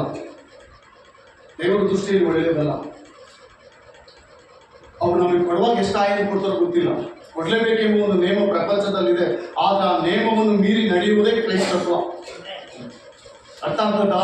ಕೊಡ್ಬೇಕಂತ ಪ್ರಪಂಚದಲ್ಲಿ ಎಲ್ಲ ಕಡೆ ಇದೆ, ವರದಕ್ಷಿಣೆ ಕೊಡ್ಬೇಕು ಅವ್ರಿಗೆ. ಅದು ಬಟ್ ನೀವು ದೇವರಲ್ಲಿ ಇದೆಯಲ್ಲ, ಅದನ್ನು ನಿರಾಕರಿಸಿ, ಅದನ್ನು ಬೇಡ ಅಂತೇಳಿ, ಅದು ನನಗೆ ಬೇಕಾಗಿಲ್ಲ, ನನ್ನ ದೇವರ ಕೃಪೆ ನನಗೆ ಸಾಕಂತೇಳಿ. ನಿನ್ನ ಮನೆಯಲ್ಲಿ ರೊಟ್ಟಿ ಚಟ್ನಿ ಇದೆಯಾ? ನನ್ನ ಮಗನಿಗೆ ಅಷ್ಟು ಬೇಕು ಇಷ್ಟು ಬೇಕು ಅಂತ ಯಾವತ್ತೂ ಆಲೋಚನೆ ಬೇಡ. ಯಾವತ್ತೂ ಕೂಡ ಎಕ್ಸ್ಪೆಕ್ಟ್ ಮಾಡಬಾರ್ದು. ಕೆಲವರು ನೋಡಿ, ಮೊನ್ನೆ ದಿನದಲ್ಲಿ, ಇದೇ ಮಾರ್ಚ್ 18ನೇ ತಾರೀಕು ಆಂಧ್ರ ಪ್ರಾಂತದಲ್ಲಿ ಒಂದು ಇನ್ಸ್ಟೆಂಟ್ ಡೆತ್ ನಮ್ಮೆಲ್ಲರಿಗೂ ಗೊತ್ತು. ಸಹೋದರಿ ವೈಷ್ಣವಿ ಇಬ್ಬರು ಮದುವೆ ಆದಂಥ, ಪ್ರೀತಿಸಿ ಮದುವೆ ಆದಂಥ ಜೀವಿತ, ಅವರ ದಾಂಪತ್ಯ ಜೀವಿತ ಹೆಂಗಿದೆ ಎಂಬುದಾಗಿ ನಾವು ನೋಡುವುದಾದರೆ ಭಾಳ ಅದ್ಭುತವಾಗಿದೆ. ಬಟ್ ಬರ್ತಾ ಬರ್ತಾ ಏನಾಯ್ತು ಹೇಳ್ರಿ, ಬರ್ತಾ ಬರ್ತಾ ಏನಾಗಿದೆ ಗೊತ್ತಾ, ಆ ವ್ಯಕ್ತಿ ಆ ಸಹೋದರಿಯನ್ನು ಬಾಧೆ ಕೊಡ್ತಾ ಇದ್ದಾನೆ. ಹೋಗಿ ನನಗೆ ವರದಕ್ಷಿಣೆ ಬೇಕು, ನಿಮ್ಮ ಅಮ್ಮಗೆ ಹೇಳು, ನಿಮ್ಮ ಅಪ್ಪಗೆ ಹೇಳು, ನಿಮ್ಮ ಪೇರೆಂಟ್ಸ್ಗೆ ಹೇಳು. ನನಗೆ ಅದು ಆ ಸಂದರ್ಭ ಇಲ್ಲಿ ಇರ್ತಾ ಇಲ್ಲ, ಬಟ್ ದೇವರ ವಾಕ್ಯದೊಂದಿಗೆ ನಾನು ಮಾತನಾಡ್ತಾ ಇದ್ದೀನಿ, ಗಮನಿಸ್ರಿ, ನನಗೆ ಬೇಕು. ಈಗ ಆ ಹುಡುಗಿ ಏನು ಗೊತ್ತಿಲ್ಲ, 19 ವಯಸ್ಸು ಪಾಪ. 19 ವಯಸ್ಸಿನಲ್ಲಿ ಲೋಕದ ಪ್ರಯತ್ನ ಅಷ್ಟು ಕೂಡ ಗೊತ್ತಿರಲ್ಲ. 25ವರೆಗೆ ಏನು ಗೊತ್ತಾಗಲ್ಲ, ಹೆಣ್ಮಕ್ಳಿಗಾಗಲಿ ಗಂಡು ಮಕ್ಕಳಿಗಾಗಲಿ. 25 ತದನಂತರ ಲೋಕದ ಆಲೋಚನೆ ಸ್ವಲ್ಪ ನಮ್ಮಲ್ಲಿ ಪ್ರವೇಶಿಸ್ತದೆ. ಓಕೆ, 19 ವಯಸ್ಸಿನ ಹುಡುಗಿ, ಆ ಯೂಟ್ಯೂಬರ್ ಒಳ್ಳೆ ಫೇಮಸ್ ಆದಂತಹ ಸಹೋದರಿ. ತದನಂತರ ಅದಕ್ಕೆ ಆ ಹುಡುಗಿ ನಿರಾಕರಿಸಿದ್ದಾಳೆ. ನೀನು ಮಾಡ್ಕೊಂಡಿದ್ದೆ ಆಯಿತು, ಈಗ ನಾನು ಪ್ರೆಗ್ನೆನ್ಸಿ ಇದ್ದೀನಿ, 4 months ಪ್ರೆಗ್ನೆನ್ಸಿ ಇದ್ದೀನಿ, ಈಗ ವರದಕ್ಷಿಣೆ ಕೇಳಿದ್ರೆ ನಾನು ಎಲ್ಲಿಗೆ ಕೊಡಬೇಕು ಅಂತ ಹುಡುಗಿ ಪ್ರಶ್ನೆ ಮಾಡಿದ್ರೆ ಅವನು ಸುಮ್ಮನೆ ಇದನ್ನು ಏನು ಮಾತಾಡಿಲ್ಲ. ನೆಕ್ಸ್ಟ್ ಒಂದು ನೈಟ್ ಹಾಕಿ ತೆಗೆದುಕೊಂಡು ಚೂರಿಯಿಂದ ಈರಿ ಮಂಚದ ಕೆಳಗಡೆ ತುರುಕಿ ಹೋಗ್ಬಿಟ್ಟು. ಒಳ್ಳೆ ಫ್ಯಾಮಿಲಿ. ಅವನಿಗೆ 20 ಲಕ್ಷ ಸುಮಾರು ಅವರು ವರದಕ್ಷಿಣೆ ಕೊಟ್ಟಿದ್ದಾರೆ, ವರದಕ್ಷಿಣವಾಗಿ. ಹಾಗೆ 1-2 ಗುಂಟೆ ಜಮೀನು ಕೊಟ್ಟಿದ್ದಾರೆ. ಅವೆಲ್ಲ ನಿರಾಕರಿಸಿ ಅವ್ರಿಗಿನ ಸಾಯಿಸಿ ಹೋಗಿದ್ದಾನೆ. ಈಗ ಜೈಲಲ್ಲಿದ್ದಾನೆ. ಈಗ ಪಬ್ಲಿಕ್ ಎಲ್ಲ ಅವ್ನು ಹೊರಗೆ ಬಂದರೆ ಸಾಕು, ನಾವು ಸಾಯಿಸ್ತು ಅಂತ. ನೋಡ್ರಿ, ಒಂದು ವಿಷಯ, ಚಿಕ್ಕ ವಿಷಯ, ಜಸ್ಟ್ ಅಷ್ಟೇ. ಅವ್ನು ಕೇಳಿದ್ದೇನು, ನನಗೆ ಹಣ ಬೇಕು, ನಿಮ್ಮ ಮನೆಯಿಂದ ಏನಾದರೂ ನನಗೆ ಬೇಕು, ನಮ್ಮಮ್ಮ ನಮ್ಮ ಅಣ್ಣವ್ರು ಎಲ್ಲರೂ ಹೇಳ್ತಾ ಇದ್ದಾರೆ. ಆತ್ಮೀಯರೇ, ಗಮನಿಸ್ರಿ, ನಾವು ತೆಗೆದುಕೊಳ್ಳುವುದರಲ್ಲಿ ಆಶೀರ್ವಾದ ಇಲ್ಲ, ಕೊಡುವುದರಲ್ಲಿ ಆಶೀರ್ವಾದ ಇದೆ. ಕೊಡುವುದರಲ್ಲಿ ಆಶೀರ್ವಾದ ಇದೆ. ಯಾರಾದರೂ ಒಬ್ಬರು ಬಡವರು ಇದ್ದಾರೆ, ಅವ್ರಿಗೆ ಹೆಣ್ಮಕ್ಳಿದ್ದಾರೆ ಅಂದರೆ ನೀನು ಕೊಟ್ಟು ಮದುವೆ ಮಾಡ್ಕೊಂಡ್ರೆ ತಪ್ಪಾಗ್ಬೋದಾ?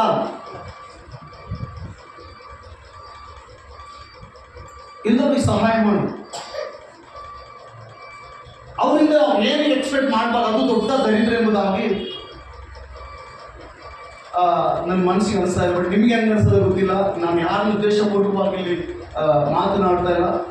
ಬಟ್ ನಮ್ಮೆಲ್ಲರಿಗೂ ಮಕ್ಕಳಿದ್ದಾರೆ, ಗಂಡು ಮಕ್ಕಳಿದ್ದಾರೆ, ಹೆಣ್ಮಕ್ಳಿದ್ದಾರೆ, ನೀವೆಲ್ಲರೂ ಇಲ್ಲಿದ್ದೀರಿ. ಹಾಗೆ ಓದೋರು ಇದ್ದೀರಿ. ಕೆಲವರು ಎಕ್ಸ್ಪೆಕ್ಟ್ ಮಾಡ್ತಾ ಇರ್ತಾರೆ, ನಮಗೆ ಅದು ಬೇಕು, ನಮಗೆ ಇದು ಬೇಕು, ನಿಮ್ಮ ಅಪ್ಪಗೆ ಹೇಳು, ನಿಮ್ಮ ಅಮ್ಮಗೆ ಹೇಳು, ಅದು ಕೊಡಕ್ಕೆ ಹೇಳು, ಇದು ಕೊಡಕ್ಕೆ ಹೇಳು, ನಾವು ಮನೆ ಕಟ್ತಾ ಇದ್ದೀವಿ, ಸಿಮೆಂಟ್ ಆಗುತ್ತೆ, ಅದು ಇದು ಇಲ್ಲ, ನಮ್ಗೆ ಇಷ್ಟು ಸಾಲ ಇದೆ, ನಾವು ಇಷ್ಟು ಸಾಲ ಮಾಡಿದ್ದೀವಿ. ಮಾಡಂತ ಯಾರು ಹೇಳಿದ್ರು ನಿನಗೆ? ಅಲ್ಲೆಲ್ಲೂಯ್ಯ.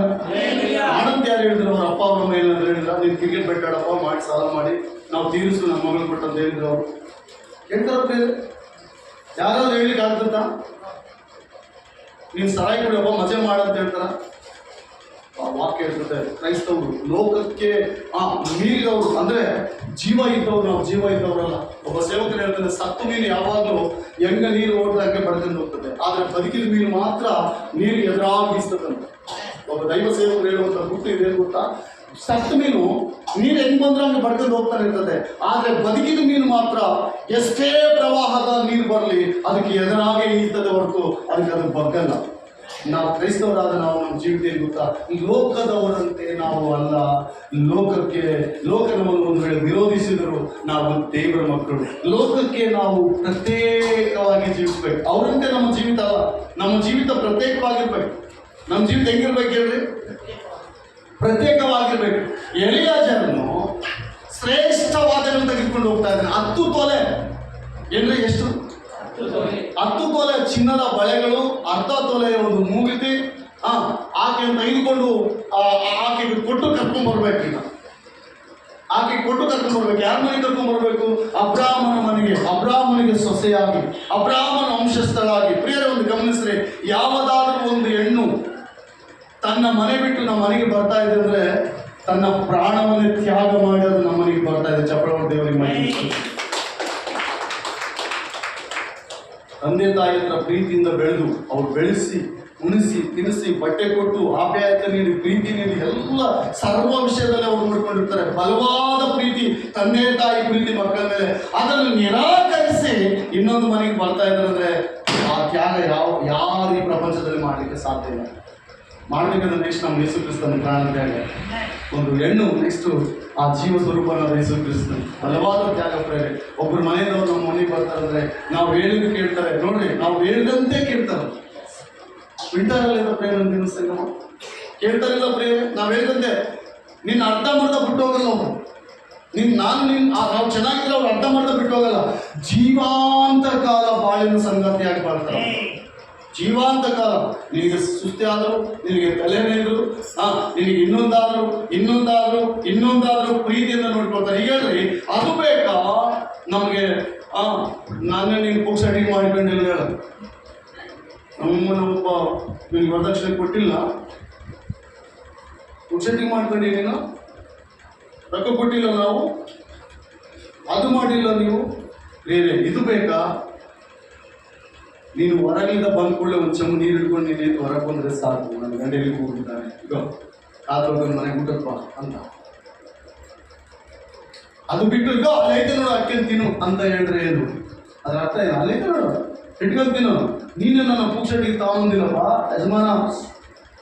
ನಮ್ಮಮ್ಮ ಕಷ್ಟ ಬಿದ್ದು ಸಂಪಾದನೆಯಲ್ಲಿ ನಿನಗೆ ಕೊಟ್ಟಿದ್ದಾರೆ. ನನ್ನ ಮಾತು ನೀನು ಕೇಳಬೇಕು.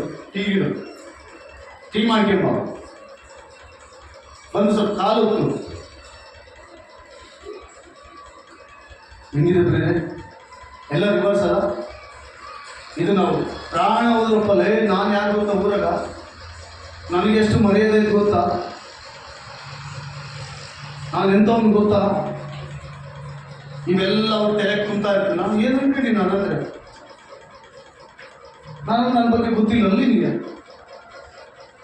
ಕಪ್ಪಳ ಮತ್ತೆ ನೋಡೋ ಅಂತ ರಬಾಬ್ ಆಗ್ತಾ ಇರ್ತೀನಿ. ಅದು ಪ್ರೀತಿ ಅಲ್ಲ ಅನ್ಸುತ್ತೆ ನಮಗೆ.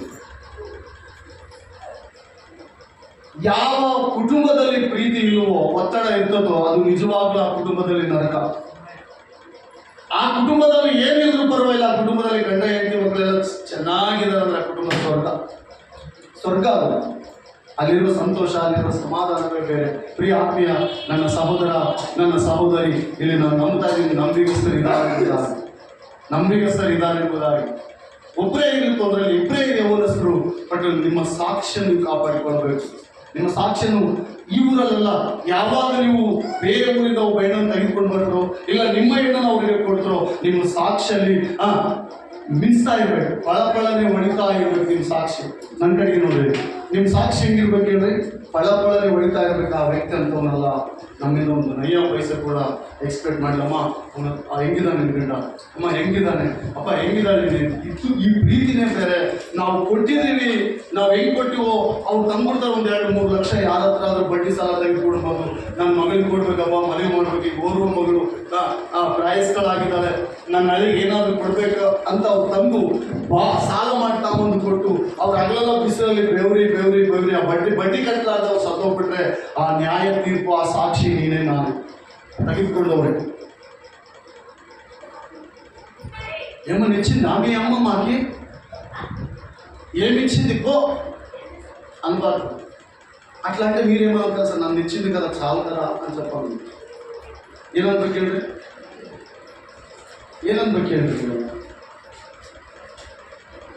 ఏమి నన్ను ఇచ్చింది చాలు కదా, నీ ఇంటికి వచ్చాను నేను, నీ ಮನೆ ಹೇಳಿದ್ದೀನಿ ನಾನು. ನಮ್ಮ ಮನೆ, ನಮ್ಮಪ್ಪ ನಮ್ಮಮ್ಮನ ಹತ್ರ ಬೆಳೆದವಳು ನಾನು. ಅಲ್ಲೆಲ್ಲೂಯ್ಯ. ಹಿಂಗಿದ್ರೆ ಇದೇ ಇರ್ತದ ಜೀವನ ಪರಿಪರಿ ಅಂತ.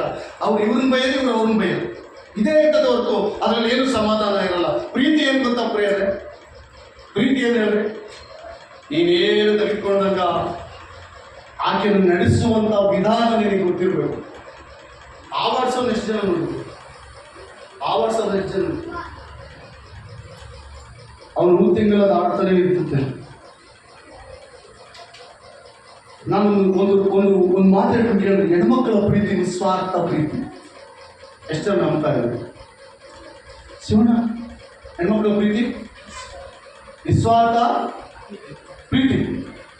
ನಮ್ಮಲ್ಲಿ ಯಜಮಾನ ಯಾಕೆ ಈ ಮಾತು ಹೇಳ್ತಾ ಇದ್ದೀನಿ ಅಂದರೆ, ನಾವು ಏನಂತ ಭಾವಿಸ್ತೀವಿ ಹೇಳ್ರಿ? ನಮ್ಮದೇ ನಡಿಬೇಕು, ನಮ್ಮ ಆಲೋಚನೆ ಏನು ಹೇಳ್ರಿ? ನಮ್ಮದೇ ನಡಿಬೇಕು. ಏನು ಅವ್ರದ್ದು ನಡೆದ್ರೆ ನಾವು ಬಿಟ್ಟು ಹೋಗ್ತದ? ನೀವು ತಿಳ್ಕೊಳ್ತೀನಿ ಮೊದಲೇ. ಅವ್ರು ನಮ್ಮ ಪತ್ನಿ ಅಲ್ಲ, ಅವ್ರು ನಮ್ಮ ಹೆಂಡತಿಯರಲ್ಲ, ಅವ್ರದ್ದು ರೇಟ್ ಹೇಳೋದು ಇದೇನಾಗ್ತದೈತೆ ಎಲ್ಲರಿಗೆ. ಪ್ರೀತಿ ಇದ್ರೆ ಎಲ್ಲರೂ ಸಂತೋಷವಾಗಿರ್ಬೋದು, ಪ್ರೀತಿ ಇಲ್ಲದೆ ಹೋದ್ರೆ ಅದು ಪ್ರೀತಿನ ನರಕ. ನೆಕ್ಸ್ಟ್ ಪಾಯಿಂಟಿಗೆ ನಾವು ಬರೋದಾದ್ರೆ, ನಾವು ಕೊಡೋದ್ರಲ್ಲಿ ಇದ್ದಷ್ಟು ತೆಗೆದುಕೊಳ್ಳೋದ್ರಲ್ಲಿ ದೇವರ ಆಶೀರ್ವಾದ ಇಲ್ಲ. ದೇವರ ಆಶೀರ್ವಾದ ಅದರಲ್ಲಿಲ್ಲ. ದೇವರ ಚಿತ್ತವಾದ್ರೆ ಒಬ್ಬ ಸ್ತ್ರೀ ನಮ್ಮ ಮನೆಗೆ ಬರ್ತಾ ಇದ್ದಾಳೆ ಅಂದ್ರೆ ಸಂತೋಷ ಪಡೋಣ. ಯಾಕೆ ಗೊತ್ತಾ, ಸರ್ವಸ್ವವನ್ನು ತ್ಯಾಗ ಮಾಡಿ ಬರ್ತಾಳೆ. ಯಾರು ಗೊತ್ತಿಲ್ಲ, ಹೆಂಗೋ ಗೊತ್ತಿಲ್ಲ, ಯಾರ ಮನೆಗಳು ಗೊತ್ತಿಲ್ಲ, ಎಲ್ಲಿ ಬೆಳೆದವ್ರು ಗೊತ್ತಿಲ್ಲ, ಅವ್ರು ಎಷ್ಟು ಪ್ರೀತಿ ಮಾಡಿದ್ರು ಗೊತ್ತಿಲ್ಲ. ನಮ್ಮ ಕೈಗೆ ಸುಮ್ಮನೆ ಕಣ್ಣು ಮುಚ್ಚಿ ಕೊಟ್ಬಿಡ್ತಾರೆ. ಅವ್ರು ಕಣ್ತೇವೆ ನಮ್ಮ ಕೈ ಕೊಡೋಕ್ಕಾಗಲ್ಲ, ಕಣ್ಣು ಮುಚ್ಚೆ ನಮ್ಗೆ ಕೊಡೋದು. ಅವ್ರ ಹೃದಯ ಎಲ್ಲ ಗಟ್ಟಿ ಮಾಡಿಕೊಂಡು ಇವತ್ತು ನನ್ನ ಮಗಳು ಹೋಗ್ತಾಳಲ್ಲ, ಇವತ್ತು ಹಿಂದೆ ಹೋಗ್ತಾಳಲ್ಲ, ಅಪ್ಪ ಚೆನ್ನಾಗಿ ನೋಡ್ಕಪ್ಪ ಅಂತ ಕೊಟ್ಬಿಡ್ತಾರೆ. ಇಲ್ಲಿಗೆ ಬಂದ್ಮೇಲೆ ನಮ್ಮ ಆಟ ನಮ್ಮದೇ. ಅಲ್ಲೆಲ್ಲೂಯ್ಯ. ಇಲ್ಲಿ ಬಂದ್ಮೇಲೆ ನಮ್ಮ ನಿಸ್ವಾರ್ಥ ಪ್ರೀತಿ ಇದ್ರೆ ಆ ಕುಟುಂಬ ಸಂತೋಷ, ದೇವರ ದೃಷ್ಟಿಯಲ್ಲಿ ಆಶೀರ್ವಾದಕರವಾಗಿರ್ತದೆ. ನಿಸ್ವಾರ್ಥ ಪ್ರೀತಿ ಇರುವುದಾದ್ರೆ ಆ ಕುಟುಂಬ ಸ್ವರ್ಗವಾಗಿರ್ತದೆ. ನಿಸ್ವಾರ್ಥ ಪ್ರೀತಿ ಇಲ್ಲದೆ ಸ್ವಾರ್ಥ ಪ್ರೀತಿ ಇರುವುದಾದ್ರೆ ಅದಿಲ್ಲ ಇದಿಲ್ಲ ಅಕ್ಕಡು ಇಕ್ಕಡು. ಇನ್ನು ಕೆಲವರು ಏನು ಇಲ್ಲದೆ ಅಂದ್ರೆ ಇಲ್ಲೇ ಮತ್ತೆ ಯಾರು ಚೀಸ್ ಸಾಕ್ತಾರೆ, ಮಗಳು ಕೊಟ್ಟರೆ ಅವ್ರು ಸಾಕ್ತಾರೆ. ಮಗಳು ಕೊಟ್ಟರೆ ಸಾಕ್ಬೇಕಂತ ಈ ಪುಣ್ಯಾತ್ಮನ. ಅಲ್ಲೆಲ್ಲೂಯ್ಯ. ನೀನೆಲ್ಲಪ್ಪ, ನೀನೆಲ್ಲ ಬದುಕು, ಚೆನ್ನಾಗಿ ಬದುಕು. ನೀನು ಗುಡಿಸಲಲ್ಲೇ ಇರ್ತೀರೋ, ಆದರೆ ಅಲ್ಲಿ ಇರ್ಬೇಕು. ನೀನು ಗುಡಿಸಲಲ್ಲೇ ಇರೋ ತೊಂದರೆ ಇಲ್ಲ. ಅವನು ಚೆನ್ನಾಗಿ ನೋಡಕ್ಕೆ, ಚೆನ್ನಾಗಿ ಪ್ರೀತಿಸು. ನಿಮ್ಮ ಬಾಂಧವ್ಯ ಸ್ಥಿರವಾಗಿರಲಿ, ಅದು ದೇವರಿಗೆ ಐಕ್ಯತೆಯಾಗಿರಲಿ, ದೇವರು ಮೆಚ್ಚುವ ರೀತಿಯಲ್ಲಿ. ಯಾರು ನೋಡಲ್ಲ ನಮ್ಮ ಕುಟುಂಬದ ಗುರುಗಳು, ಯಾರು ನೋಡಲ್ಲ ನಮ್ಮ ಕುಟುಂಬದ ರಾಷ್ಟ್ರಗಳು, ಯಾರಿಗೂ ಗೊತ್ತಿಲ್ಲದೆ ಇದ್ರು ನಮ್ಮ ಕುಟುಂಬದ ಪ್ರೀತಿ, ನಮ್ಮ ಕುಟುಂಬ ವ್ಯವಸ್ಥೆ, ಸ್ಥಿತಿಗತಿಗಳೆಲ್ಲ ನಮಗೆ ಗೊತ್ತಿದ್ದಾವೆ. ಅದರಲ್ಲಿ ನಾವು ಸರಿಯಾಗಿ ಹೋಗ್ಬೇಕು. ಬರ್ತದೆ ಆಗಾಗ ತೆಗ್ಗು ಹೊಗಡೆ ಬರ್ತದೆ, ಆಗಾಗ ಸ್ವಲ್ಪ ಕಿರಿಕಿರಿ ಬರ್ತದೆ. ಏನಂತ ಬರ್ತದೆ ಗೊತ್ತಾ, ಸ್ವಲ್ಪ ಅವಾಗ ಅದನ್ನ ನಾವೇ ಮ್ಯಾನೇಜ್ ಮಾಡಬೇಕು, ಅದನ್ನ ನಾವೇ ಸರಿಪಡಿಸ್ಕೊಳ್ಬೇಕು. ಅದು ನಮ್ಮದು, ಅದು ನಮಗೆ ಬಂದ ಸ್ವತ್ತು, ಅದು ನಮಗೆ ಸಂಬಂಧಪಟ್ಟ ಸ್ವತ್ತು. ಅದಕ್ಕೆ ಗಾಯ ಆದರೆ ನಿನಗೆ ಕೂಡ ಗಾಯ ಇದೆ. ಒಬ್ಬ ಹೆಣ್ಣಿಗೆ, ನಿನ್ನ ಹೆಂಡತಿಗೆ ಗಾಯ ಆದರೆ ಯಾರಿಗೆ ಗಾಯ ಹೇಳಿ? ಹೆಣ್ಗೆ ಹೇಳ್ತೀರ ಆ ಮಾತು? ನಮಗೆ ಗಾಯ. ಆದಾಮನು ನಿದ್ದೆ ಮಾಡುವಾಗ ದೇವರು ಅವನ ಪಕ್ಕೆ ಎಲುಬಿನಿಂದ ಸ್ತ್ರೀಯನ್ನು ಉಂಟು ಮಾಡುವುದು. ಏನೋ ಅವನು ಪಕ್ಕೆ ಎಲುಬಿನಿಂದ. ಹಂಗೆ ಕೆಳಗಡೆ ಹೇಳ್ತದೆ, ಸ್ತ್ರೀ ನಿನ್ನ ಶರೀರಕ್ಕೆ ಸಂಬಂಧಪಟ್ಟವಳು, ನಿನ್ನ ಶರೀರದಿಂದ ಬಂದವಳು. ಯಾರಂತ ಸ್ತ್ರೀ? ನಮ್ಮ ಶರೀರನೇ. ಈಗ ನಾವು ನಮ್ಮ ಶರೀರನ ಹೆಂಗೆ ಮೇಂಟೈನ್ ಮಾಡ್ಕೊಳ್ತೇವೆ? ಫಿಟ್ನೆಸ್ಗಾಗಿ ಎಕ್ಸಸೈಸ್ ಮಾಡ್ತೀವಿ, ಒಳ್ಳೆ ಫುಡ್ಡು ಚೆನ್ನಾಗಿರ್ಬೇಕಂತ ನಾನು. ಅಲ್ಲೇಲೂಯ. ನಾವು ಚೆನ್ನಾಗಿರ್ಬೇಕು ಅನ್ನೋದಕ್ಕಿಂತ ನನ್ನ ಹೆಂಡತಿ ಕೂಡ ಚೆನ್ನಾಗಿರ್ಬೇಕಂತ ಒಂದ್ಸಲ ಆಲೋಚನೆ ಮಾಡಿದ್ರೆ ಹೆಂಗಿರ್ತದೆ ಅಲ್ಲಿ. ಹೊರಗಡೆ ಕೆತ್ತ ಬರ್ತ ತಿಂದು ಚಿಕನ್ ಪಕ್ಕಡ, ಆ ಪಕ್ಕಡ, ಈ ಪಕ್ಕಡ ತಿಂದು. ಅಲ್ಲೇಲೂಯ. ನನಗೂ ಇದ್ದಾಗಿರ್ತಾರೆ ಒಬ್ಬೊಬ್ಬನು. ದನ ಒಯ್ದ್ರೆ ಒಂದು ಊರಿಗೆ ಜಾಸ್ತಿ ಆಗ್ತಾರೆ. ಹೌದಾ ಇಲ್ಲ ಬೇರೆ? ಏನ್ ತಿಂದು ಮಕ್ಕಳಿಗೆ ಏನು ಕೂಡ ಅವರಿಗೆ ಚಿಂತೆ ಇರಲ್ಲ. ಆಯಮ್ಮ ಏನು ಅಂತ ಕೂಡ ಇವರಿಗೆ ಗೊತ್ತಿರಲ್ಲ. ಬಟ್ ಇವ್ರಿಗೆ ಮಾತ್ರ ಹೊಟ್ಟೆ ಬರ್ತಾನೆ ಇರ್ತದೆ, ಸಾಕ್ತಾನೆ ಇರ್ತದೆ, ಕೈ ಕಾಲುಗಳೆಲ್ಲ ಊದ್ತಾನೆ ಇರ್ತವೆ, ಕುಂದ್ರೆ ಎದ್ದಳಂಗಿಲ್ಲ, ಎದುರು ಕುಂದ್ರಂಗಿಲ್ಲ. ಇವ್ನು ಓಡಾಡೋದು ಕೂಡ ಕಷ್ಟ. ಹಿಂಗೆ ಹೋಗ್ತಿರ್ತಾರೆ. ಏನೊಂದು ಕತೆ ಅಂದರೆ ಅದೆಲ್ಲ ದೊಡ್ಡ ಕತೆ, ಹೇಳಂಗಿಲ್ಲ ಅಂತ ಕತೆ. ದಯಮಾಡಿ ಪ್ಲೀಸ್, ದೇವರ ವಾಕ್ಯಕ್ಕೆ ನಾವು ಒಬ್ಬೆಯಾಗೋಣ, ದೇವರ ವಾಕ್ಯಕ್ಕೆ ವಿಜಯರಾಗೋಣ. ಯಾರನ್ನು ನಾವು ಬಾಧಿಸಬಾರ್ದು. ಲೋಕೇಶ್, ಯಾರನ್ನು ನಾವು ಬಾಧಿಸಬಾರ್ದು. ಲೋಕೇಶ್ ಹೇಳಿದ ಒಂದು ಮಾತು ಇದು ಮಾಡೋದು, ಲೋಕೇಶ್ ನೀನು ಹಿಂಗಾರು ಮಾಡಿದ್ರೆ ಬಟ್ ಅವರಿಂದ ₹1 ಎಕ್ಸ್ಪೆಕ್ಟ್ ಮಾಡಬಾರ್ದು.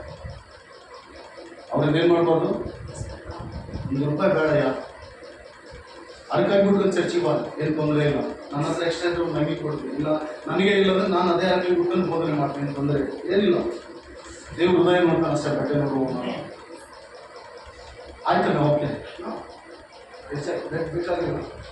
ಅವ್ರು ಒಂದು ವೇಳೆ ಅವ್ರಿಗೊಂದು 20,000, 50,000, 1,00,000 ನನಗಾಗಲಿ, ನನ್ನ ಸಹೋದರ ಮಂಜುಗಾಗಲಿ, ನನ್ನ ಸಹೋದರ ಯಾರು ಅಶೋಕ್ಗಾಗಲಿ ಅವ್ರು ಕೊಡುವುದಾದರೆ ಅದೆಲ್ಲ ಏನು ಅವ್ರು ಎಲ್ಲಿಂದ ತರ್ತಾರೆ? ಅವರು ನಮ್ಮ ಹಾಗೆ ಕಷ್ಟಪಟ್ಟಿರ್ತಾರೆ. ಅವ್ರನ್ನ ಬಾಧೆ ಪಟ್ಟು ಅವ್ರನ್ನ ಇಸ್ಕೊಂಡು ನಾವು ಇಲ್ಲಿ ಬಂದು ಒಳ್ಳೆ ಬಟ್ಟೆ ಹಾಕಿ ಮೆರಲಿಕ್ಕೆ ಏನು ಅದರಲ್ಲಿ ಏನು ತೃಪ್ತಿ ಇದೆಯಲ್ಲ? ದೇವರು ನಮಗೆ ಕೊಡ್ತಾನ್ರಿ. ದೇವರು ನೋಡೋಣ, ಅವ್ರು ಇವನ ಕೈಯಿಂದ ನೋಡೋದಕ್ಕಿಂತ ದೇವರು ನೋಡೋಣ. ದೇವರು ನಮ್ಮನ್ನು ಆಶೀರ್ವಾದ ಮಾಡ್ತಾರೆ. ನೆಕ್ಸ್ಟ್ 25ನೇ ವಚನ. ನಮ್ಮಲ್ಲಿ ಆ ಬಹಳ ಉಂಟು ಆ. ಮತ್ತು ಇಳುಕೊಳ್ಳುವುದಕ್ಕೆ ಸ್ಥಳವಿದೆ ಆ. ಅಂದಳು. ಆ ಮನುಷ್ಯನು ಆ. ಇದನ್ನು ಕೇಳಿ ಬೊಗ್ಗಿಕೊಂಡು ಆ. ಯೆಹೋವನಿಗೆ ನಮಸ್ಕರಿಸಿ ಏನ್ ಮಾಡಿದಂತ ನೋಡ್ರಿ, ಆ ವ್ಯಕ್ತಿ ಸೇವಕನ ಅಬ್ರಾಹ್ಮನ ಮನೆಯಲ್ಲಿ ನಂಬಿಗಸ್ತನು. ಇವನು ಪರವಾಗಿ ತೀರ್ಮಾನ ಮಾಡ್ತಾನೆ, ಪ್ರಭು ನಾನು ಹೋಗುವ ಕಾರ್ಯದಲ್ಲಿ ನನ್ನ ದಣಿಯ ಮಗನಿಗೆ ಏನಾದರೂ ಹೆಣ್ಣು ಸಿಕ್ಕು, ಒಂಟೆ ಕುಡ್ಲಿಕ್ಕೆ ನೀರು ಕೊಟ್ಟು ಸ್ಥಳ ಕೊಟ್ಟು, ನನಗೆ ನೀರು ಕೊಟ್ಟು ಸ್ಥಳ ಕೊಟ್ರೆ ನಾನು ನಿನಗೆ ಸಾಷ್ಟಾಂಗವಾಗಿ ನಮಸ್ಕಾರ ಮಾಡಿ ನಿನಗೆ ಕೃತಜ್ಞತೆ ಉಳ್ಳವನಾಗಿರ್ತೀನಿ, ಸಹಾಯ ಮಾಡ್ತೀನಿ ಅಂತ ದೇವ್ರು ತೀರ್ಮಾನ ಮಾಡಿ ಹೋಗುವಾಗ ಒಬ್ಬ ಸ್ತ್ರೀ ಬಾಯಿ ಹತ್ರ ಕೊಳ ತೆಗೆದುಕೊಂಡು ಬರ್ತಾ ಹಾಗೆ ಕೇಳಿದ್ರಮ್ಮ ಸ್ವಲ್ಪ ಕುಡ್ಲಿಕ್ಕೆ ನೀರು ಕೊಡ್ತೀಯಾ? ಆಕೆ ಹೇಳ್ತಾಳೆ, ನಿನಗೆ ಮಾತ್ರವಲ್ಲದೆ ನಿನ್ನ ಒಂಟೆಗಳು ಕುಡ್ಲಿಕ್ಕೆ ಕೂಡ ನಾನು ಈತನ ಎಲ್ಲಿ ಶಬ್ದ ಮಾಡಿದಾನೆ, ಈತನ ಎಲ್ಲಿ ಸ್ಟಾರ್ಟಿಂಗ್ ಅಲ್ಲೇ ಯಾವಾಗ ಆಕೆ ನೀರು ಕೊಟ್ಟು ಆಕೆಗೆ ಹೇಳ್ತಾನೆ, ನೀವು ಹೇಳ್ತಾನಮ್ಮ ನೀನೇ ಯೆಹೋವನನ್ನು ಹೋಲಿಸುವಂತ ನನ್ನ ದಣಿಯ ಮಗನ ಹೆಂಡತಿ ಯಾರು ಕನ್ಯೆ ನಿನ್ನ ಮನೆಯಲ್ಲಿ ಸ್ಥಳ ಇದೆಯಾ? ನಿನ್ನ ಒಂಟೆ ಕಟ್ಟೆಯಲ್ಲಿ ಸ್ಥಳ ಇದೆಯಾ? ನಾನು ಬಂದು ಉಳ್ಕೊಳ್ಳಿಕ್ಕೆ ಸ್ಥಳ ಇದೆಯಾ? ಎಸ್ ಇದೆ, ಬಾ ಬಾ, ತೊಂದರೆ ಇಲ್ಲ, ಬಾ, ದೇವರು ತೋರಿಸಿದ್ರೆ ತೊಂದರೆ ಇಲ್ಲ. ಈಗ ಈ ವ್ಯಕ್ತಿ ಆಕೆಗೆ ಬಂಗಾರದ ನಾಣ್ಯಗಳು ಹಾಕ್ತಾ ಇದ್ದಾನೆ. ನನ್ನ ದಣಿಯ ಏನು ಹೇಳಿದ್ರೆ ಇದನ್ನು ನಮಗೆ ಬಂಗಾರ ಹಾಕಿದ್ರೆ ಸ್ತೋಮತಿ ಇಲ್ಲ, ಇಲ್ಲದೆ ಇರ್ಬೋದು, ಕೆಲವ್ರಿಗೆ ಇದೆ, ಇದ್ರೆ ಹಾಕೊಳ್ಳಿ, ತೊಂದರೆ ಇಲ್ಲ. ಇಲ್ಲದೆ ಇದ್ರೆ ನಾವು ಯಾರಿಂದ ಏನು ಎಕ್ಸ್ಪೆಕ್ಟ್ ಮಾಡಬಾರ್ದು. ಎಷ್ಟು ಜನ ಇದಕ್ಕೆ ಒಬ್ಬೆ ಆಗುತ್ತೆ ನೋಡಿ. ನಿಮ್ಮ ಮಗನ ಎಷ್ಟೇ ಓದಿರಲಿ, ನಿಮ್ಮ ಮಗನ ಎಷ್ಟೇ ಓದಿರಲಿ, ಯಾರಿಂದ ನೀವು ಎಕ್ಸ್ಪೆಕ್ಟ್ ಮಾಡಬೇಕು. ದೇವರ ಆಶೀರ್ವಾದ ಬೇಕಾ? ನಿನಗೆ ತಾತ್ಕಾಲಿಕವಾದ ಒಂದು 2 ಲಕ್ಷ ಬೇಕಾ? ಇಲ್ಲ ಅವ್ರು ಕೂಡ ಒಂದು 2-3 ತೊಲೆ ಬಂಗಾರ ಬೇಕು. ಅದು ಸ್ವಲ್ಪ ದಿವಸ ಅದೇನಾದರೂ ಆದರೂ ಹೋಗ್ತದೆ ಅಷ್ಟೇ. ನಮ್ಮ ಪಾಶ್ರಮವರು ಅಕ್ಕ ಬಂದಿದ್ರು ಒಂದು ದಿವಸ, ಇಲ್ಲಿ ಬಂದಿದ್ರು, ಸ್ವಲ್ಪ ದಿವಸ ಆಯ್ತು ಅಂತ ಬಂದಿದ್ರು. ಅವ್ರು ಹೇಳಿದ್ರು ನನಗೆ, ಇಬ್ಬರು ಗಂಡ್ಮಕ್ಳಿದ್ದಾರೆ. ಅವ್ರು ಹೇಳ್ತಾ ಇದ್ದಾರಪ್ಪ, ಪಾಶ್ರೆ ನನ್ನ ಮಕ್ಕಳು ಭಾಳ ಚೆಂದ ಇದ್ದಾರೆ, 2 ಹೆಣ್ಣಿದ್ರು ನೋಡು, ಒಂದೇ 2 ನೋಡು, ಭಾಳ ಚೆನ್ನಾಗಿರ್ಬೇಕು, ಸುಂದರಿಯರಾಗಿರ್ಬೇಕು, ಏನನ್ನು ಸ್ವಲ್ಪ ಹೊರಂಗೆ ಕೂಡ ಇರಬೇಕು. ಇಲ್ಲ ಅಂಥವ್ರು ಯಾರಿಲ್ಲಮ್ಮ, ಅಂಥವ್ರು ಯಾರಿಲ್ಲ, ಸುಂದರಿಯಾದವ್ರು ನೋಡ್ಬಲ್ಲ. ಒಳ್ಳೆ ದೇವ್ರ ಜೊತೆ ಯಾರಾದ್ರೂ ಹೇಳ್ರಂತ ಇದೆ ಏನಂತ ಹೇಳ್ಬಲ್ಲ. ಚೆನ್ನಾಗಿದ್ದವ್ರು ಹೇಳ್ಬೋದು, ಒಳ್ಳೆ ಮನಸ್ತತ್ವಗಳು, ಒಳ್ಳೆ ಆತ್ಮೀಯರಿದ್ರೆ ನೋಡಪ್ಪ ಅಂತ ಹೇಳಿದ್ರೆ ಅದು ಕತೆ ಬೇರೆ ಇತ್ತು ನನಗೆ. ಒಳ್ಳೆ ಆತ್ಮೀಯರು, ದೇವ್ರ ಭಯಭಕ್ತಿಯಲ್ಲಿದ್ದವ್ರು ನೋಡಪ್ಪ ಚೆನ್ನಾಗಿರ್ತದೆ. ಅಲ್ಲಿ ಹೇಳೋ ಕ್ವಶನ್ಗಳು ಹೇಳೋದ್ರೆ ಯಾವಾಗ ಕೂಗು ಇರ್ಬೇಕಂತೆ, ಮೂಗು ಗುರ್ತಿರ್ಬೇಕಂತೆ ಅಂತ ಹೇಳ್ತಾ ಇದ್ದಾರೆ. ಆಮೇಲೆ ಹಂಗೆ ಏನನ್ನ ಸ್ವಲ್ಪ ಕೊಡಂಗ ಇರ್ಬೇಕು, ಅಂಥವ್ರು ನಮ್ಮಲ್ಲಿ ಇಲ್ಲ, ನಾನು ಮಾಡೋಕ್ಕಾಗಲ್ಲ. ಕೊಡೋದಂದ್ರೆ ಇಲ್ಲ, ನಮ್ಮಲ್ಲಿ ಎಲ್ಲೂ ಇಲ್ಲ. ಅದನ್ನು ನಿರಾಕರಿಸಿ ನಮ್ಮ ಸಭೆಯಲ್ಲಿ ಅದು ಇರಲೇಬಾರ್ದ. ಆ ದರಿದ್ರ ತೊಲಗಿ, ಇನ್ನು ಈಗೆಲ್ಲ ಸಭೆ ಬೆಳೆದ್ರು ಕೂಡ ಆ ದರಿದ್ರ ತೊಲಗಿ, ಕೊಡಿ ಎಂಬ ದರಿದ್ರ ತೊಲಗಿ ಹೆಸರು ನಾವು ಅಲ್ಲೆಲ್ಲೂಯ್ಯ. ಇಲ್ಲ ಅಂತೇಳಿ ಫಸ್ಟ್ ಇಲ್ಲ ಅಂತ ಹೇಳಿದ್ರು. ಯಾಕೆ ಹೇಳಿದ್ರೆ ನಾನು ಬ್ರೋಕರ್ ಎಲ್ಲ ಹೆಣ್ಣು ನೋಡೋದಕ್ಕೆ, ನಾನು ಸೇವಕ. ಬ್ರೋಕರ್ ಎಲ್ಲ ಹೆಣ್ಣು ನೋಡೋದಕ್ಕೆ, ಸೇವಕ ನಾನು ಸೇವೆ ಮಾಡಿದ್ರೆ ಸಾಕು, ಅದನ್ನೆಲ್ಲಿ ನೋಡಬೇಕು. ಅಲ್ಲೆಲ್ಲೂಯ್ಯ. ಪ್ರಿಯ ಆತ್ಮೀಯರೇ, ನನ್ನ ಸಹೋದರ ನೆಕ್ಸ್ಟ್ ವಾಕ್ಯ ನೋಡೋಣ. ನೆಕ್ಸ್ಟ್ ವಾಕ್ಯ ಆದಿಕಾಂಡ 24:27. ನನ್ನ ದಣಿಯು ಅಬ್ರಹಾಮನು ದೇವರಾಗಿರುವ ಯೆಹೋವನಿಗೆ ಸ್ತೋತ್ರವಾಗಲಿ, ಆತನು ತನ್ನ ಪ್ರೀತಿಯನ್ನು ನನ್ನ ಪ್ರೀತಿಯನ್ನು ಸತ್ಯತೆಯನ್ನು ನನ್ನ ದಣಿಯಿಂದ ತೆಗೆದಿಲ್ಲ. ನನ್ನನ್ನು ನನ್ನ ದಣಿಯ ಬಂಧುಗಳ ಮನೆಗೆ ನೀಟಾದ ದಾರಿಯಿಂದಲೇ ಕರೆಕೊಂಡು ಬಂದಿದ್ದೇನೆ ಅಂದನು. ಆ ಹುಡುಗಿ ಓಡಿ ಹೋಗಿ ನಡೆದ ಸಂಗತಿಯನ್ನು ತಾಯಿಯ ಮನೆಯಲ್ಲಿ ಇದ್ದವರೆಲ್ಲರಿಗೆ ತಿಳಿಸಿದಳು. ರೆಬ್ಬೆಳೆಗೆ ಲಾಬಾನನೆಂಬ ಅಣ್ಣನಿದ್ದನು. ಅವನ ತನ್ನ ತಂಗಿಯ ಮೇಲೆ ಇದ್ದ ಮೂಗುತಿಯನ್ನು ಬಳೆಗಳನ್ನು ನೋಡಿ ಆ ಮನುಷ್ಯನು ನನ್ನ ಸಂಗಡ ಹೀಗೆ ಮಾತನಾಡಿದನೆಂದು ನನಗೆ ಹೇಳಿದ ಮಾತನ್ನು ಕೇಳಿ ಬುಗ್ಗೆಯ ಹತ್ತಿರ ಒಂಟೆಗಳ ಬಳಿಗೆಯಲ್ಲಿ ನಿಂತಿದ್ದ ಆ ಮನುಷ್ಯನ ಬಳಿಗೆ ಓಡಿ ಬಂದಳು. ಬಂದಾಗ ಅವನಿಗೆ, ಯೆಹೋವನ ದಯೆಯನ್ನು ಹೊಂದಿದವಳೇ, ಒಳಕ್ಕೆ ಬಾ, ಯಾಕೆ ಹೊರಗೆ ನಿಂತಿರುತ್ತಿ? ಇದಕ್ಕೋಸ್ಕರ ನನ್ನ ಮನೆಯಲ್ಲಿ ಒಂಟೆಗಳಿಗೆ ಸ್ಥಳವನ್ನು ಸಿದ್ಧ ಮಾಡಿದ್ದೇನೆ ಎಂದು ಹೇಳಿದನು. ಆ ಮನುಷ್ಯನು ಮನೆಯೊಳಕ್ಕೆ ಬಂದಾಗ ಲಾಬಾನನು ಒಂಟೆಗಳ ಹೊರೆಗಳನ್ನು ಇಳಿಸಿ ಅವುಗಳಿಗೆ ಹುಲ್ಲನ್ನು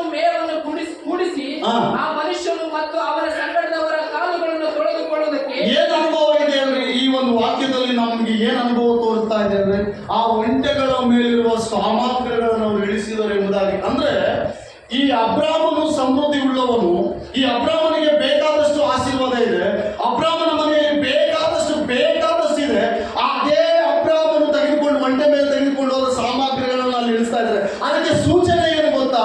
ಅಬ್ರಾಮನ ಮನೆಯಲ್ಲಿ ಸಕಲ ಸಮೃದ್ಧಿ ಇದೆ. ಅಂದ್ರೆ ಇವರಿಗೆ ಕೊಡುವ ಕೆಪಾಸಿಟಿ ಕೂಡ ಅವನಿಗಿದೆ, ಇಲ್ಲದೆ ಹೋದ್ರೆ ಓಕೆ. ದೇವರನ್ನು ಹೆಂಗೆ ಆಶೀರ್ವಾದ ಮಾಡಿದ್ದಾನೆ ಹೇಳ್ರಿ? ದೇವರು ಅಬ್ರಾಮನಿಗೆ ಹೆಂಗೆ ಆಶೀರ್ವಾದ ಮಾಡಿದ್ದಾನೆ ಹೇಳ್ರಿ? ದೇವರು ನಮಗೆ ಕೊಡಬೇಕಂದ್ರೆ ಮೊದಲು ನಮ್ಮ ಮನಸ್ಸು ನೋಡೇ ಕೊಡೋದು. ಹಲ್ಲೆಲೂಯಾ. ನಮ್ಮ ಮನಸ್ಸು ನೋಡಿ ಆ ಗಂಟೆಗಳೆಲ್ಲ ಇಳಿಸ್ಕೊಳ್ಳೆ. ಅದರ ಒಂದು ವಿಶೇಷ ಕಾರ್ಯ ಏನು ಗೊತ್ತಾ? ಅದರ ರಹಸ್ಯ ಏನು ಗೊತ್ತಾ? ಸಕಲ ಸಮೃದ್ಧಿಯಿಂದ ಎಲಿಯೇಜರನು ಲಾಬಾನನ ಮನೆಗೆ ಬಂದಿದ್ದಾನೆ. ಸಕಲ ಸಮೃದ್ಧಿಯಿಂದ. ಕಡಿಮೆ ಅಲ್ಲ ಪ್ರಿಯರೇ, ದೇವ್ರ ಮಕ್ಕಳು ಕಡಿಮೆ ಅಲ್ಲ. ನೀವು ಪ್ರಾರ್ಥನೆ ಮಾಡಿದ್ರೆ ದೇವರು ಕಾರ್ಯ ನಡೆಸ್ತಾನೆ. ಪ್ರಾರ್ಥನೆ ಮಾಡಿದ್ರೆ ರೋಗ ಸ್ವಸ್ಥ ಮಾಡ್ತಾನೆ. ಪ್ರಾರ್ಥನೆ ಮಾಡಿ ಪೂರ್ವಕವಾಗಿ ವಿವಾಹಗಳಾಗ್ತಾ ಇದ್ದಾವೆ. ಪ್ರಾರ್ಥನೆ ಮಾಡಿದ್ರೆ ದೇವರು ಹೆಣ್ಣುಗಳು ತೋರಿಸಿ ಒಳ್ಳೆ ಕುಟುಂಬಗಳನ್ನು ದೇವರು ಕಟ್ತಾ ಇದ್ದಾರೆ. ಇದಕ್ಕೆಲ್ಲ ಕಾರಣ ಏನು ಗೊತ್ತಾ? ನಮ್ಮ ನಂಬಿಕೆ.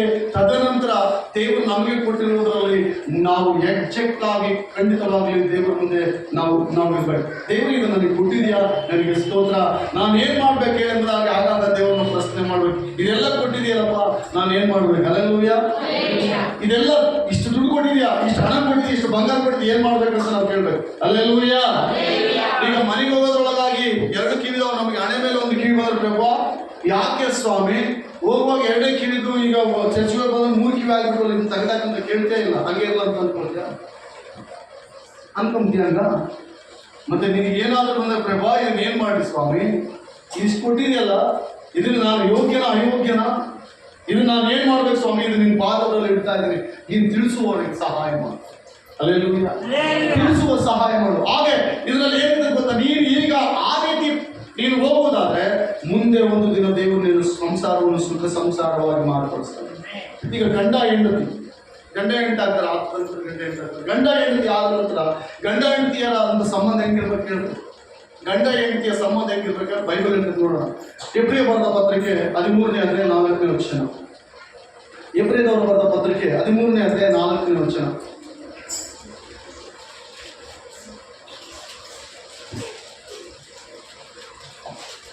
ಗಂಡ ಹೆಂಡರ ಸಂಬಂಧವು ನಿಷ್ಕಳಂಕವಾಗಿರಬೇಕು. ಹೆಂಗಿರ್ಬೇಕಂತ ಓದ್ರಿ ಸ್ವಲ್ಪ ಜನರಿಗೂ ನೋಡಿ. ಗಂಡ ಹೆಂಡರ ಸಂಬಂಧವು ನಿಷ್ಕಪಟವಾಗಿರಬೇಕು. ಜಾರರಿಗೂ ವ್ಯಭಿಚಾರಿಗಳಿಗೂ ದೇವರು ನ್ಯಾಯ ತೀರಿಸುವನೆಂದು ತಿಳಿದುಕೊಳ್ಳಿರಿ. ದ್ರವ್ಯ ಆಶೆ ಇಲ್ಲದವರಾಗಿ ನಿಮಗಿರುವುದರಲ್ಲಿಯೇ ತೃಪ್ತರಾಗಿರಬೇಕು. ದ್ರವ್ಯ ಅಂದ್ರೆ ಏನು? ಬೆಳ್ಳಿ ಬಂಗಾರ. ದ್ರವ್ಯ ಅಂದ್ರೆ ಏನು? ದುಡ್ಡು. ದ್ರವ್ಯಕ್ಕಾಗಿ ಪ್ರಪಂಚದಲ್ಲಿ ಅನೇಕ ವ್ಯವಹಾರ ಮಾಡ್ತಾ ಇದೆ, ದುಡ್ಡಿಗಾಗಿ ಅನೇಕ ವ್ಯವಹಾರ ಮಾಡ್ತಾ ಇದೆ. ಆದರೆ ನೀನು ನಾನು ಹಂಗಲ್ಲ, ಅದಕ್ಕೆ ಆಪೋಸಿಟ್. ನಾವು ದುಡ್ಡಿಂದ್ರೂ ತೊಂದರೆ ಇಲ್ಲ, ಪ್ರಾರ್ಥನೆ ಇದೆಯಲ್ಲ. ದುಡ್ಡಿಂದ್ರೂ ತೊಂದರೆ ಇಲ್ಲ, ಪ್ರಾರ್ಥನೆ ಇದೆಯಲ್ಲ. ಎಲ್ಲಿಯೇನು ಹಂಗಂತ ದೇವರು ನಮ್ಮನ್ನು ಉಪವಾಸ ಮನಸ್ಲಿಕ್ಕೆ ಆಗ್ತದ? ಇಲ್ಲ. ಖಂಡಿತವಾಗ್ಲೂ ದೇವರು ನಮ್ಮನ್ನು ಪ್ರತಿದಿನ ನಮಗೆ ಬೇಕಾದ ಆಹಾರ ಸಮೃದ್ಧಿ ಕೊಟ್ಟು ನಮ್ಮನ್ನು ಆಶೀರ್ವಾದ ಮಾಡಲಿಕ್ಕೆ ಆತನ ಶಕ್ತನು. ಈಗ ನಾವು ಏನಾದರೂ ಅವನ್ನ ಎಕ್ಸ್ಪೆಕ್ಟ್ ಮಾಡಿದ್ರೆ ಗಂಡ ಹೆಂಡತಿಯ ಸಂಬಂಧ ನಿಷ್ಕಪಟವಾಗಿರಲ್ಲ. ಅನೇಕ ಕುಟುಂಬಗಳು ಹೆಂಗಿದಾವೆ ಗೊತ್ತಾ ಪ್ರಿಯರೇ? ಗಮನಿಸ್ರಿ, ಎಲ್ಲ ನಮ್ಮ ಕಡೆ ನೋಡಿ. ಅನೇಕ ಕುಟುಂಬಗಳು ಹೆಂಗಿದಾವೆ ಅಂದ್ರೆ ಕೆಲವರು ಬೀದಿಯಲ್ಲಿದ್ದಾರೆ, ಲೇಡೀಸ್ ಕೆಲವರು ಬೀದಿಯಲ್ಲಿದ್ದಾರೆ. ಕಾರಣ ಏನು ಗೊತ್ತಾ? ಸಮಸ್ಯೆ ಇದೆ. ಏನಮ್ಮ ಇದೆ ಅಂದ್ರೆ ಮನೇಲಿ ಭಾರಿ ಕಿರಿಕಿರಿದೆ. ಯಜಮಾನರು ಯಾವಾಗಲೂ ದುಡ್ಡನ್ನು ಎಕ್ಸ್ಪೆಕ್ಟ್ ಮಾಡ್ತಾ ಇದ್ದಾರೆ. ಅದಕ್ಕೆ ನಾನು ಬೀದಿಗೆ ಹೋಗ್ಬೇಕು, ಅದಕ್ಕೆ ನಾನು ಮರ್ಯಾದೆನೇ ಇಲ್ಲ. ಒತ್ತಡ ಯಾರ್ದದು? ಯಜಮಾನ. ಒತ್ತಡ ಯಾರು ಹೇಳ್ರಿ ಯಾರ್ದದು ಒತ್ತಡ? ವಾಕ್ಯ ಹೇಳ್ತದೆ ಗಂಡ ಹೆಂಡತಿಯರ ಸಂಬಂಧ ಹೆಂಗಿರ್ಬೇಕು ಹೇಳ್ರಿ. ಬೈಬಲ್ ಹೇಳ್ತದೆ ನಿಷ್ಕಪಟಿಯಾದ. ಹಾಗೆ ಇನ್ನೊಂದು ವಾಕ್ಯ ಇದೆ, ಮದುವೆ ಅಂದರೆ ದೇವರ ದೃಷ್ಟಿಯಲ್ಲಿ ಬಹಳ ಅಮೂಲ್ಯವಾದದ್ದು ಅಂತ. ಅದು ಪರಿಶುದ್ಧವಾದದ್ದು, ಮಾನ್ಯವಾದದ್ದು, ಯೋಗ್ಯವಾದದ್ದು. ಅದಕ್ಕೆ ನಾವು ಬದ್ಧರಾಗಿರ್ಬೇಕು. ಅದು ದೇವರು ನೇಮಿಸಿದಂಥ ಕಾರ್ಯ, ಅದು ಬಹಳ ಆಶೀರ್ವಾದ ತರುವಂಥ ಕಾರ್ಯ. ಹಾಗೆ ಈ ಪ್ರೀತಿಯಲ್ಲಿ ನಾವು ಇರಬೇಕು ಹೊರತು ನಮ್ಗೆ ಏನೋ ಬರ್ತದಂತ ಆ ಪ್ರೀತಿಯಲ್ಲಿ ನಾವು ಬಹಳ ಹೇಯವಾದ ಕಾರ್ಯ. ವಾಕ್ಯ ನೋಡ್ರಿ, ಜಾನರಿಗೂ ಗಂಡ ಹೆಂಡರ ಸಂಬಂಧವು ನಿಷ್ಕಳಂಕವಾಗಿರಬೇಕು. ಜಾರರಿಗೆ ವ್ಯಭಿಚಾರಿಗಳಿಗೂ ದೇವರ ನ್ಯಾಯ ತೀರಿಸುವನೆಂದು ತಿಳಿದುಕೊಳ್ಳಿರಿ. ಆಮೇಲೆ ನೆಕ್ಸ್ಟ್ ಕ್ವಶನ್ 5ನೇ ವಚನ, ದ್ರವ್ಯ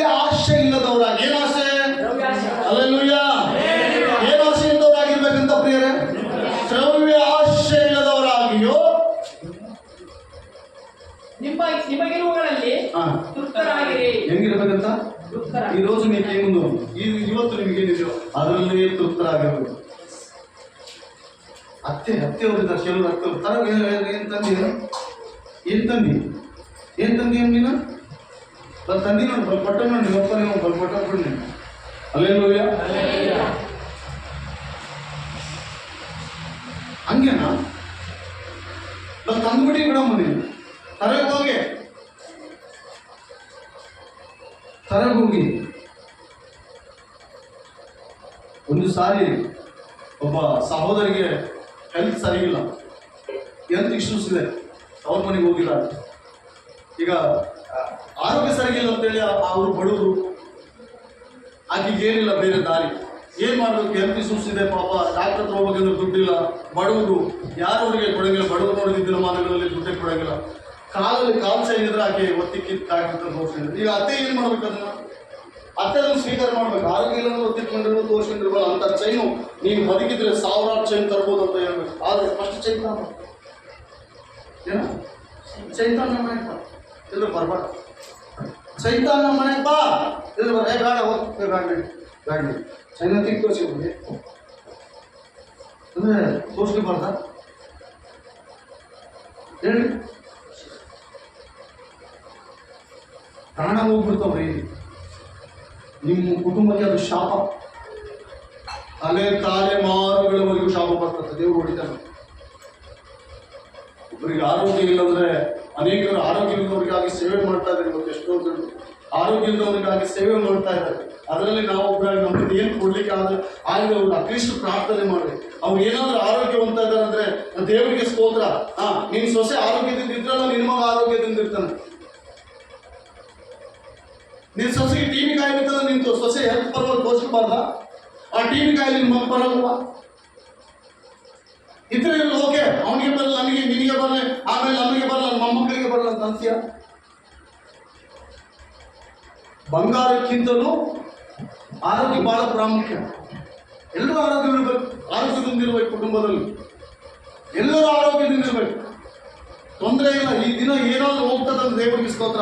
ಆರೋಗ್ಯವಾಗಿದ್ದೀವ ಇಲ್ವಾ? ಅದು ಬಹಳ ಇಂಪಾರ್ಟೆಂಟ್. ವಾಕ್ಯ ಇರ್ತದೆ, ಗಂಡ ಹೆಂಡ್ರ ಕೆಲವು ವಿಷಯಗಳಲ್ಲಿ ಅತ್ತೆಯವರು ಕೆಲವರು ಬೆಂಕಿ ಹಚ್ಚೋರು ಇರ್ತಾರೆ. ಪಕ್ಕಂತ ಪೆಟ್ಟಾಗಿ ಹಾಕ್ತಿರ್ತಾರೆ. ಏನಮ್ಮ ಎಲ್ಲಿ ಹೊಂಟ್ಲಾಗಿ ರೆಡಿಯಾಗ ಊರಿಗೆ ಹೋಗ್ತಾಳಂತಿಗೆ. ಯಾವ ಊರಿಗೆ ಹೋಗ್ತಾಳಂತೆ? ಅದೇ ತಮ್ಮ ತವ್ರ ಮನೆಗೆ ಅವ್ರ ಅಪ್ಪ ಅವ್ರ ಮನೆಗೆ ಜಾತ್ರೆ ಮಾಡ್ತಾರಂತೆ. ಸುಮ್ ಸೀರೆ ಬಿಚ್ಚಾಕನ ಹಾಕಿ ಕೊಡುವೆ ನೀನು. ಆಕೆ ಅದಕ್ಕೆಲ್ಲ ಹೋಗೋದು ನಿನಗೆ ಗೊತ್ತಿಲ್ಲ. ಸುಮ್ ಸೀರೆ ಬಿಚ್ಚಾಕ್ಸಲ್ಲ ಆಡ್ತಾವನು. ಎದ್ದು ಕೊಡ್ತೀನಿ ನೀನು. ಅಲ್ಲ ಈಗ ಬೆಳೆಸಿದ್ದೆಲ್ಲ ಮತ್ತೆ ಸೀರೆ ಉಟ್ಕೊಂಡು ನೀನೇ ಬಿಚ್ಚಾಕ. ನಾನು ಹೇಳೋದು ಕೇಳಿ ನನ್ನ ಬನ್ನಿ ಬಿ ಪಿ ತಲೆ ಕೆಡ್ತದ. ಬಿಚ್ಚಾಕ ಫಸ್ಟ್ ಸೀರೆ ಬಿಚ್ಚಾಕ. ನಮ್ಮ ಮೇಲೆ ಬಿಚ್ಚಾಕ. ಈ ಇಲ್ಲಿ ಗಾಡಿ ಮನೆಗೆ ಕೇಳ್ದಿರ್ತಾಳೆ ಎಲ್ಲ. ಬಿಚ್ಚಾಕಂತ ಅವ್ರ ಬಗ್ಗೆ ನಿನಗೆ ಗೊತ್ತಿಲ್ಲ. ಬಿಚ್ಚಾಕಂತ ಹೇಳಪ್ಪ, ನಮ್ಮ ಹಳ್ಳಿ ಭಾಷೆ ಹಿಂಗ, ನಮ್ಮ ಹಳೆದೊಳಗೆ ಭಾಷೆಗಳಿಗೆ ಬಿಚ್ಚಾಕಂತ ಹೇಳ. ಸೆಣ್ಣೆಸಿ ಹೇಳೋದಲ್ಲ ಅವಳು. ಹೋಗ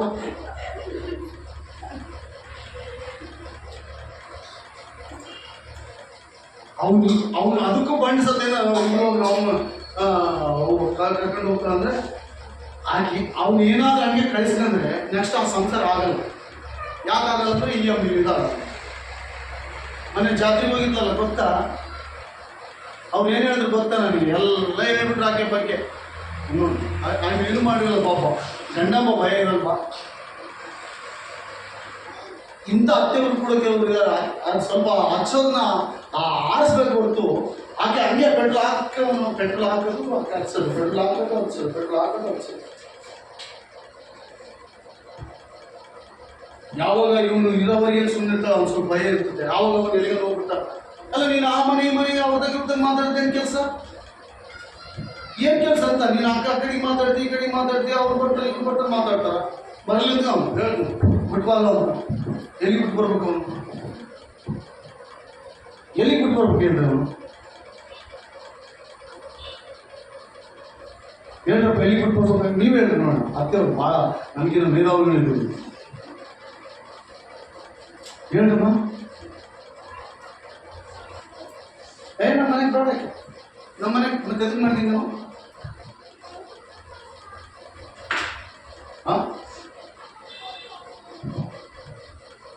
ಇನ್ನು ಕೆಲವರಿಗೆ ಅಸಲು ಕವರೇ ಇರಲ್ಲ. ಫೋನ್ ಮಾಡಿದ್ರು ಕೂಡ ಅವರಿಗೆ ಕವರ್ ಇರಲ್ಲ. ಬಾಬು ಸುಸ್ತಾಗೈತಂದ್ರೆ ಸುಮ್ಮನೆ ನೀನು ಬರೀ ಈಗ ನಾವು ನೋಡಿದ್ರೆ ಅವ್ನು ನಿಂತ ಬಂದ್ರೆ ಬರೀ ನೀನು ನಿನ್ನ ಹೇಳಕ್ಕೆ ಗಿರಾಯ್ತಮ್ಮ ನಿನ್ನ ಮಗ ನೀನು ನೋಡ್ಕೆಮ್ಮ ತಿಕ್ಕ ಅದಲ್ಲೋ ನಿನ್ನ ಹೆಂಡತಿಯವರು ನಿನ್ನ ಅರ್ಧಾಂಗಿ ಒಂದು ಮಾತಲ್ಲಿ ಹೇಳ್ಬೇಕಾದ್ರೆ ತಾಯಿ ತಂದೆಗಿಂತಲೂ ಹೆಂಡತಿ ಬಹಳ ಪ್ರಾಮುಖ್ಯ ಹೇಳ್ರಿ. ಇನ್ನು ಕೆಲವರಿಗೆ ಭಾಳ ಹೆಂಡತಿ ಬಂದಾಗಿದ್ದ ಅವ್ನಿಗೆ ಏನಾಯ್ತು ನೋಡಮ್ಮ ಅಸಲು ನಮ್ಮ ಮಾತೇ ಕೇಳೋದು ಏನ ನಿಮ್ಮ ಮಾತೇ ಕೇಳ್ತಾನ ಅವನು ಇಲ್ಲಿವರೆಗೆ ಕೇಳಿಲ್ವಾ 21 ವರ್ಷ 25 ವರ್ಷ ನಿಮ್ಮ ಮಾತು ಕೇಳಿಲ್ವಾ ಹೆಂಡತಿ ಬಂದಾಗ ಆಟೋಮೆಟಿಕ್ ಚೇಂಜ್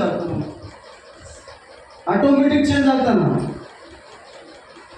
ಎನ್ಸೋಣ ಮಾವಿನಕಾಯಿ ಕಾಯಿ ಆಗಿದ್ರೆ ಏನು ಬೇಕಿದ್ರೆ ಹಣ್ಣು ಆಗಲೇಬೇಕಲ್ಲ ಅದು ಗಾಳಿ ವಾತಾವರಣಕ್ಕೆ ಹಣ್ಣು ಆಗ್ತದೆ ಮಾವಿನಕಾಯಿ ಹಂಗೆ ಇವನ್ ಜೀವಿತ ಕೂಡ ಹೆಂಡತಿ ಬಂದಾಗ ಆಟೋಮೆಟಿಕ್ ಚೇಂಜ್ ಆಗಿಬಿಡ್ತಾನ ಯಾರು ಅವನು ಕಂಟ್ರೋಲ್ ಮಾಡೋಕ್ಕಾಗಲ್ಲ. ಕಂಟ್ರೋಲ್ ಮಾಡ್ಬೇಕಂದ್ರೆ ಹಿಂಗೆ ಇಲ್ಲದಿಲ್ಲ ಚಾಡಿ ಹೇಳಿ ಅವಳು ಹಂಗಪ್ಪ ಹಿಂಗೆ ಸರಿಗಿಲ್ಲ ಅಂತೇಳಿ ಯಾವುದೋ ಒಂದು ಚಾಡಿ ಹೇಳಿ ಡೈವರ್ಸ್ ಮಾಡ್ಬೇಕು ಅಷ್ಟೇ ಆಗಲಿ ಮಾರ್ಕ್ ಬರೋದು ಸ್ವಾರ್ಥ 10ನೇ ಅಧ್ಯಾಯ 6ನೇ ವಚನ ಮಾರ್ಕ್ 10:6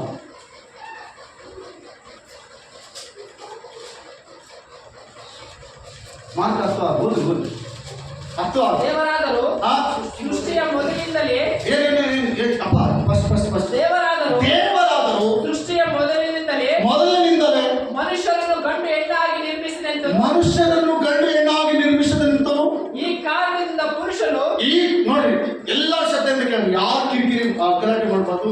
ಈ ಕಾರಣದಿಂದ ಪುರುಷನು ತನ್ನ ತಂದೆ ತಾಯಿಗಳನ್ನು ಬಿಟ್ಟು ಹೇಳ್ರಿ ಈ ಕಡೆ ತಾಯಿ ಅಂತ ಹೇಳಿ ಈ ಕಡೆ ತಂದೆ ಅಂತ ಹೇಳಿ ತಾಯಿ ಅಂತ ಹೇಳಿ ಇಲ್ಲದೆ ಏನ್ ನಾಯಿ ಅಂತ ತಾಯಿ ತಂದೆಯನ್ನು ಬಿಟ್ಟು ತನ್ನ ಹೆಂಡತಿಯನ್ನು ಸೇರಿಕೊಂಡು ನೋಡಿ ಬೈಬಲ್ ಹೇಳ್ತದೆ ತನ್ನ ಹೆಂಡತಿಯನ್ನು ಸೇರಿಕೊಂಡು ಅವರಿಬ್ಬರು ಒಂದೇ ಶರೀರವಾಗಿರಲೆಂತಲೂ ಎಲ್ಲರಿಗೂ ತಿಳ್ಕೊಬೇಕು. ಈ ವಾಕ್ಯ ತಿಳ್ಕೊಂಡು ನಿಮ್ಮ ಮನೆಯಲ್ಲಿ ಜಗಳ ಇಲ್ಲ. ಗಂಡ ಹೆಂಡತಿ ಸಂತೋಷವಾಗಿರೋದಂದ್ರೆ ಸಂತೋಷವಾಗಿಲ್ಲ. ಒಂದು ಬಾಲ್ಯದ ವಿಷಯ ನಾನು ಹೇಳ್ತೇನೆ. ಕೆಲವು ವರ್ಷಗಳಿಂದ ನನಗೆ ತುಂಬ ಆತ್ಮೀಯ ನಮ್ಮ ಫ್ರೆಂಡ್ ತಾಯಿ ನೋಡ್ಬಿಡ್ತಾರೆ ಅವ್ನಿಗಿದ ಸುಬ್ಬಮ್ಮ ಹೋಗಿದ್ದಂಗ ತಾಯಿ ಆಕಿ ಬಾರಿಸ್ಬಿಟ್ಟ ನಾವು ಒಂದು ದಿವಸ ಇವ್ರು ಕಂಡ್ಲು ಅಮ್ಮ ಚೆನ್ನಾಗಿದ್ದೀನಪ್ಪ ಮತ್ತೆ ನಿನ್ನ ಮಕ್ಕಳು ಹೆಂಗಿದಾರ ಅವರೆಲ್ಲ ಚೆನ್ನಾಗಿದ್ದಾರೆ ಕಣ್ಣಿಗೆ ಬಳ ನೀರು ಏನಮ್ಮ ಏನಿಲ್ಲಪ್ಪ ಅಂತ ಇಲ್ಲ ಹೇಳಮ್ಮ ಏನು ತೊಂದರೆ ಇಲ್ಲ ಹೇಳಮ್ಮ ಪ್ರಾರ್ಥನೆ ಮಾಡ್ತಾರೆ.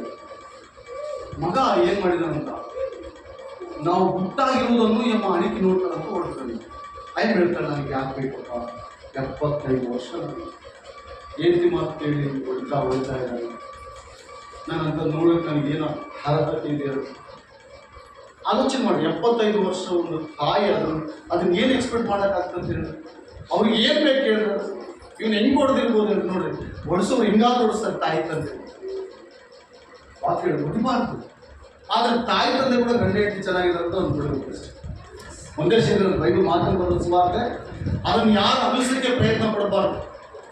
ಅದನ್ನು ಯಾರು ಸೊಸೆ ನನ್ನ ಮಾತು ಕೇಳಲ್ಲ ತೆಂಗನ ಮಾಡಿ ಇದು ಮಾಡೋಂಥ ಆ ಪ್ರಯತ್ನ ಇರಬಾರ್ದು. ಈಗ ಅತ್ತೆ ಮಾತು ಕೇಳಬೇಕಂತ ಏನು ರೂಲ್ಸ್ ಇಲ್ಲ. ಅವರು ಚೆನ್ನಾಗಿದ್ರೆ ಸಾಕು. ನಮ್ಮ ಜೀವಿತ ಆಗಿರೋದಂತ ಸಂತೋಷವಾಗಿರ್ಬೇಕು. ಮಗ ಸೊಸೆ ಚೆನ್ನಾಗಿದ್ದಾರೆ, ಮಗಳು ಹಳೆಯ ಚೆನ್ನಾಗಿದ್ದಾರೆ, ಇವ್ನು ಸಂತೋಷ. ಇನ್ನು ಕೆಲವರಿಗೆ ಬಾಧೆ ಅನ್ಬಿಟ್ಟು ಇವನು ಬರೀ ಅತ್ತೆ ಮಾವ ಮಾತು ಕೇಳ್ತಾನೆ. ಸನ್ಯಾಸಿ ಯಾರು ಮಾತು ಕೇಳ್ತಾನಂತ ಅತ್ತೆ ಮಾವನ ಒಂದು 4 ದಿವಸ ಮತ್ತೆ ಹೊಸಬ್ರು ಇದು ಕೇಳಬಾರ್ದ? ತಪ್ಪ ಕೇಳಿದ್ರೆ ಅಂದ್ರೆ ಅತ್ತೆ ಮಾವ ಹಳೆ ಕೆಟ್ಟೋಲ್ಲ ಅಂತ ಹೇಳ್ತಾರ, ಇಲ್ಲ ಏನಾಗಲಿ ಅಂತ ಹೇಳ್ತಾರ. ಒಳ್ಳೇದಾಗಲಿ ನಾನು ಮಗಳು ಕೊಟ್ಟು ಅವ್ನು ಒಳ್ಳೇದಾಗ್ತದೆ ಅಂತ ಹೇಳ್ತಾರ ಅಷ್ಟೇ. ಮೊದಲು ಬೇಯಿಸಿದ್ದೀವಿ ನಾವು. ಯಾವಾಗ ಮದುವೆ ಮಾಡ್ಕೊಂಡ ಅತ್ತೆ ಮಾವನ ಮನೆಗೆ ಹೋದ ಅವತ್ತೇ ನೀರಾಗಿರುತ್ತೆ ತೆರಿಗೆ ಅವತ್ತೇ ನೋಡ ಅವ್ನ ಸ್ವಾಮಿ ಅವನು ಇಂಥವ್ರಿಗೆ ಕಾಯ್ತಿರ್ತಾನೆ. ಅವನು ಇಂಥವ್ರು ಬರ್ರಿ ಬರ್ರಿ ಬರ್ರಿ ನಿಮ್ಗಾಗಿ ಸ್ವಾಗತ ಬಯಸ್ತಾ ಇದ್ದೀನಿ, ಚಾ ಪ್ಯಾಕೆಟ್ ಬರ್ರಿ ಅಂತ ಕುಂದಿಸಿದೀರಮ್ಮ. ಇಲ್ಲ ಸ್ವಾಮಿ, ನನ್ನ ಮಗ ಏನು ಮಾತಾಗಿ ಕೇಳೋಲ್ಲ, ನನಗೆ ಗೊತ್ತು. ಹೌದಿಲ್ಲ, ಅವ್ನು ನಿಮ್ಮ ಮಾತು ಕೇಳೋಲ್ಲ, ಮದುವೆ ಆದಾಗಲಿದ್ದಲ್ಲ. ಹ್ಞೂ ಸರ್, ನಿಮಗೆ ನನಗೆಲ್ಲ ಗೊತ್ತು, ಬಾ ನಮ್ಮ ಮಾತು ಕೇಳೋ ಸ್ವಾಮಿ. ಹೆಂಡತಿ ಬಂದಾಗಿಂದ ಅವನು ತಪ್ಪಿಲ್ಲ. ಅವನು ಅತ್ತೆ ಮನೆಗೆ ಹೋದಾಗ ಉಪ್ಪಿಟ್ಟು ತಿನ್ನುವಾಗ ಉಪ್ಪಿಟ್ಟೆ ಹಾಕ್ಬಿಟ್ಟ ನೋಡೋರು.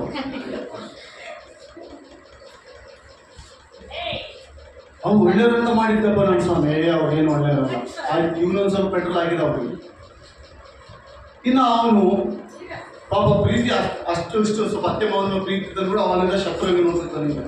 ಮತ್ತಿಂತವಳ ನಮ್ಮ ಮಾವ ಇರ್ತವನ ನನಗೇನು ಮಾಡಿಬಿಟ್ಟಿರುತ್ತೆ, ಮೈ ತೊಳ್ಕೊ ತೆರಿಗೆ ಹತ್ತಿಕ್ಕೆ ನೋಡೋ ಅವ್ನಿಗೆ ಅವತ್ತಿನ ಚೇಂಜ್ ಆಗಿಬಿಟ್ಟು ಅವನು. ಇವೆಲ್ಲ ಕೇಳಿ ಕೇಳಿ ಕೇಳಿ ನಾವು ಬಂದವರು. ವಾಕ್ಯ ಇರ್ತದೆ ಪ್ರೇರೆ, ವಾಕ್ಯದ ಅನುಗುಣವಾಗಿ ನಾನು ನಡೆಯುವುದಾದರೆ ಎಬ್ರಿಯ ಬರೆದ ಪತ್ರಿಕೆ 13ನೇ ಅಧ್ಯಾಯ 4ನೇ ವಚನದಲ್ಲಿ ಗಂಡ ಹೆಂಡತಿಯ ಸಂಬಂಧ ನಿಷ್ಕಪಟವಾಗಿ ಹೆಂಗಿರ್ಬೇಕು ಹೇಳ್ರಿ?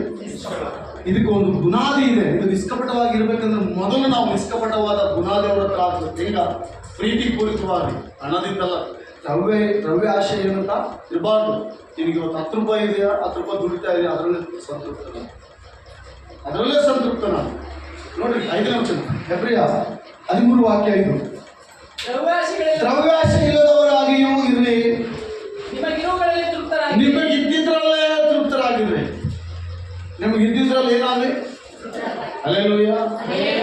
ನಿಮ್ಗಿದ್ದಿದ್ರಲ್ಲಿ ಏನ್ ಮಾಡ್ರಿ? ಎಲ್ಲರೇ ನಿಮ್ಗಿರುವುದರಲ್ಲೇ. ಏನಾದ್ರು ಅವರು ನನಗೆ ಬೇಕಂತ ಹೇಳುವ ಅವಶ್ಯಕತೆ ನಮ್ಮ ಮನಸ್ಸಿನಲ್ಲಿ ಕೂಡ ಇರ್ಬೋದು. ರಿಜೆಕ್ಟ್ ಮಾಡಬೇಕು. ದೇವ್ರು ಕೊಡ್ಬೇಕಂದ್ರೆ ದೇವ್ರು ನಿನಗೆ ಹೆಂಗ ಅನ್ಕೊಡ್ತಾನೆ, ಅದು ಹೆಂಗೆ ಕೊಡ್ತಾನೆ ಗೊತ್ತಿಲ್ಲ, ಕೊಟ್ಟೇ ಕೊಡ್ತಾನೆ. ಬಟ್ ನೀನು ದೇವ್ರ ಮಾತು ಕೇಳಿ ಶ್ರದ್ಧೆ ಆಸಕ್ತಿಯಿಂದ ದೇವರಲ್ಲಿ ನಡೆಯುವುದಾದರೆ ನಿಮ್ಮ ಕುಟುಂಬದಲ್ಲಿ ಸಂಸಾರ ಅದ್ಭುತವಾಗಿರ್ತದೆ. ನಿಮ್ಮ ಮಗ ಸೊಸೆ ಇದ್ದವರು ಸಂತೋಷವಾಗಿದ್ದಾರೆ, ಸಂತೋಷವಾಗಿದೆ. ಮೊಮ್ಮಗ ನೀನು ಯಾರೋ ಮಾಡ್ಕೊಂಡು ಪರರ ಮಗಳಿಗೆ ಮನೆಗೆ ಬಂದು ಮೊಮ್ಮಗ ಮಗಳು ಎಲ್ಲ ಚೆನ್ನಾಗಿದ್ದಾರೆ ಅಂತ ಸಂತೋಷಿಸಿರಿ. ಓಹೋ, ನಮ್ಮ ಮನೆಗೆ ಬಂದು ಚೆನ್ನಾಗಿದ್ದಾರೆ, ಸಾಕು. Hallelujah, hallelujah. ಈಗ ಹೃದಯದಲ್ಲಿ ನಿಮಗೆ ಏನು ಬೇಕು? ಒಂದು ಸ್ವಲ್ಪ ಅನ್ನ, ಸ್ವಲ್ಪ ಎಲ್ಲೇನೋ ಆಸೆ ಕೊಟ್ಟರೆ ಸಾಕು. ನೀವು ಊಟ ಮಾಡಿ ನಿದ್ದೆ ಮಾಡಬೇಕಷ್ಟೇ. ಇಲ್ಲ ಮಗ ಸೊಸೆ ಚೆನ್ನಾಗಿದೆ, ಸಂತೋಷಿಸಿ. ನನ್ನ ಮಗ ನನ್ನ ಸೊಸೆ ಗಂಭೀರವಾಗಿ ಹೇಳಿದ್ರು, ನನ್ನ ಮಗ ನನ್ನ ಸೊಸೆ ಚೆನ್ನಾಗಿದ್ದಾರೆ, ನನ್ನ ಮಗ ನನ್ನ ಸೊಸೆ ಚೆನ್ನಾಗಿರುತ್ತೆ ಜನರ ಮುಂದೆ ಹೇಳಿ. ಶತ್ರುಗಳು ನಿಮ್ಮನ್ನಿಸ್ತು ನಿಮಗೆ ನಿಮ್ಮನ್ನು ಅವಮಾನ ಪಡಿಸಲಿಕ್ಕೆ ಅವ್ರ ಕೈಲಿ ಆಗಲ್ಲ. ನೀವು ಸಂತೋಷವಾಗಿರ್ಬೇಕು, ನೀವು ಸಂತೋಷವಾಗಿರ್ಬೇಕು. ಹಲ್ಲೆಲೂಯಾ. ಹೆಂಗಿರ್ಬೇಕು ಹೇಳ್ರಿ? ಸಂತೋಷವಾಗಿರ್ಬೇಕು. ಮಗ ಸೊಸೆ ಚೆನ್ನಾಗಿದ್ರೆ ಸಂತೋಷವಾಗಿರ್ಬೇಕು, ಮಗಳು ಅಳಿಯ ಬೇಸಿದ್ರೆ ಸಂತೋಷವಾಗಿರ್ಬೇಕು. ಹಿಂಗ ಇವರಿಬ್ಬರು ಚೆನ್ನಾಗಿ ಅಂಡರ್ಸ್ಟ್ಯಾಂಡಿಂಗ್ ಇದ್ರೆ ಯಾವ ಜಗಳ ಬರಲ್ಲ. ಬಂದು ಒಂದು ವೇಳೆ ಗಂಡ ಹೆಂಡತಿ ಮಧ್ಯದಲ್ಲಿ ಸಣ್ಣ ಪುಟ್ಟ ಬಂದರೆ ಅದನ್ನು ಸರಿ ಮಾಡುವ ಪರಿಸ್ಥಿತಿ ನಿಮ್ಗೆ ಚೆನ್ನಾಗಿ ಗೊತ್ತಿರ್ಬೇಕು. ಏನಪ್ಪ ಅಂತೇಳಿ ಅದನ್ನು ಸಾಧಾರಣವಾಗಿ ಮಾಡಿ ಅವರಿಬ್ಬರು ಪ್ರೀತಿ ಅರ್ಥ ಆಗೋದು ಮಾಡುವ ಒಂದು ಜವಾಬ್ದಾರಿ ನಮ್ಮ ಮೇಲೆ ಇರಬೇಕು. ಹಲ್ಲೆಲೂಯಾ. ದೇವಾದಿ ದೇವರು ನಮ್ಮ ಆಶೀರ್ವಾದಗಳು. ಫಸ್ಟ್ ಪೇತ್ರ ಬರೆದ ಪತ್ರಿಕೆ 3ನೇ ಅಧ್ಯಾಯ 7ನೇ ವಚನ. ಕೊನೆಯದಾಗಿ ಫಸ್ಟ್ ಪೇತ್ರ ಬರೆದ ಪತ್ರಿಕೆ 7ನೇ ವಚನ. ಅದೇ ರೀತಿಯಾಗಿ ಪುರುಷರೇ, ಸ್ತ್ರೀ ಪುರುಷರು ನಿನಗಿಂತ ಬಲಹೀನಳೆಂಬುದನ್ನು. ಏನಂತ? ಸ್ತ್ರೀಯ ಯಾರು ಹೇಳ್ರಿ? ಬೈಬಲ್ ಹೇಳ್ರಿ. ಸ್ತ್ರೀಯ ಯಾರು? ಬಲಹೀನಳು. ಸ್ತ್ರೀಯ ಯಾರು ಹೇಳ್ರಿ? ಬಲಹೀನಳು. ನನಗೆ ಕೋಪ ಬರ್ತದೆ ಒಂದ್ಸಲ, ನನಗೆ ಕೋಪ ಬರ್ತದೆ. ಎಲ್ಲರೂ ಹೊರಗೆ ಬಂದು ಕೂಡಲೇ ಎಲ್ಲಿಗೆ ಹೋಗಿದ್ದೆ ಅಂತ ಕೇಳಲ್ಲ ಅವರು. ಈ ದೊಡ್ಡ ಬಿಲ್ಡಿಂಗ್ ಜೂಲಾಗಿ ಕಟ್ಟಾಗಿರ್ತಾರೆ ನೋಡಿ. ಆ ಯಾರು ನಾವು ಕೇಳಿ ಮುಂದೆ ಕೂಡಲೇ ಅವು ಅಂಬಲ್ಲ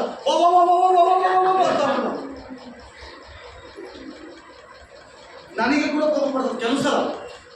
ಅಲ್ಲ, ಹೇಳೋದಿಲ್ಲ ಕೇಳೋದಿಲ್ಲ, ಅದೇ ಜೂಲಾಗಿ ಟೈಮ್. ಏನು ಮಾತಾಡ್ತಾರೆ ಗೊತ್ತಿಲ್ಲ. ಹಲ್ಲೆಲೂಯಾ.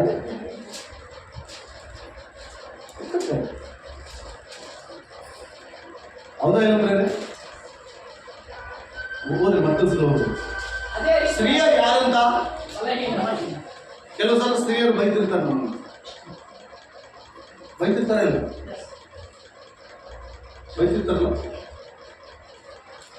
ಅವಾಗ ನಾವು ಸ್ವಲ್ಪ ಅರ್ಥ ಮಾಡಬೇಕಾದ ವಿಷಯ ಗೊತ್ತಾ, ಅವರು ಬಲಹೀನರು. ಅವ್ರು ಯಾರು? ಹಾಂ, ಅಷ್ಟೇ. ಅವರು ಆಮೇಲೆ ಮತ್ತೆ ಸರಿಯಾಗ್ಬಿಡ್ತಾರೆ. ಒಂದು 10 ನಿಮಿಷ ಹಂಗಿರ್ತದ ಕೋಪ, ನೀನು ನಗ್ತಾ ಇದ್ರೆ ಅವ್ರು ಸರಿಯಾಗಿ ಬಿಡ್ತಾರೆ. ಅವ್ರು ಬೈದಂಗೆಲ್ಲ ನಗೋದೇ ನಿನ್ನ ಕೆಲಸ ನೋಡು. ಅವಾಗ ಇವ್ನು ಮಹಾ ಡೇಂಜರ್ ಇದ್ದಾಗ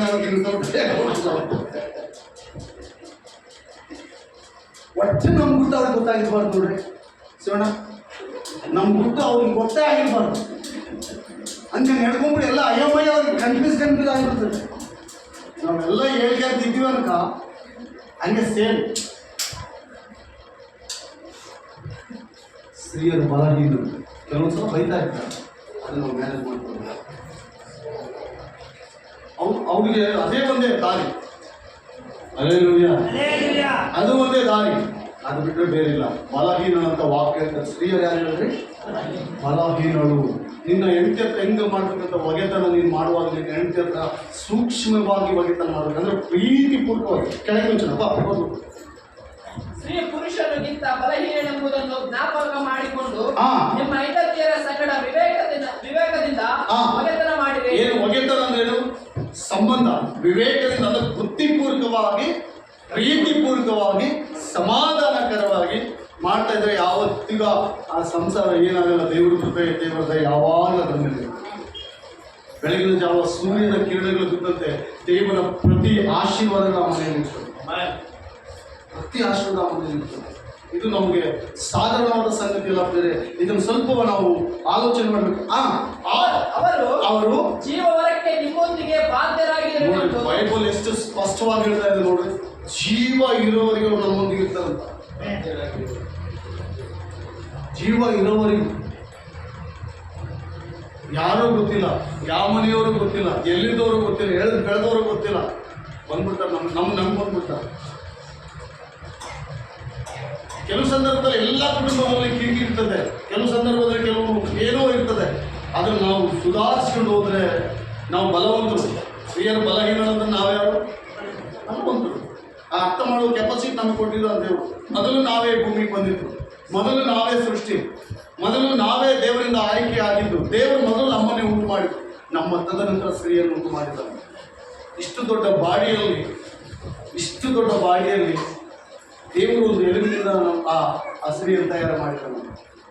ಎಷ್ಟು ಎಲುಬುಗಳಿದ್ದಾವೆ ನಮಗೆಲ್ಲ, ಯಾರು ಬಂದು ಹೇಳ್ಬೇಕು, ಎಷ್ಟು ಎಲುಬುಗಳಿದ್ದಾವೆ ನಮ್ಮ ಬಾಡಿ,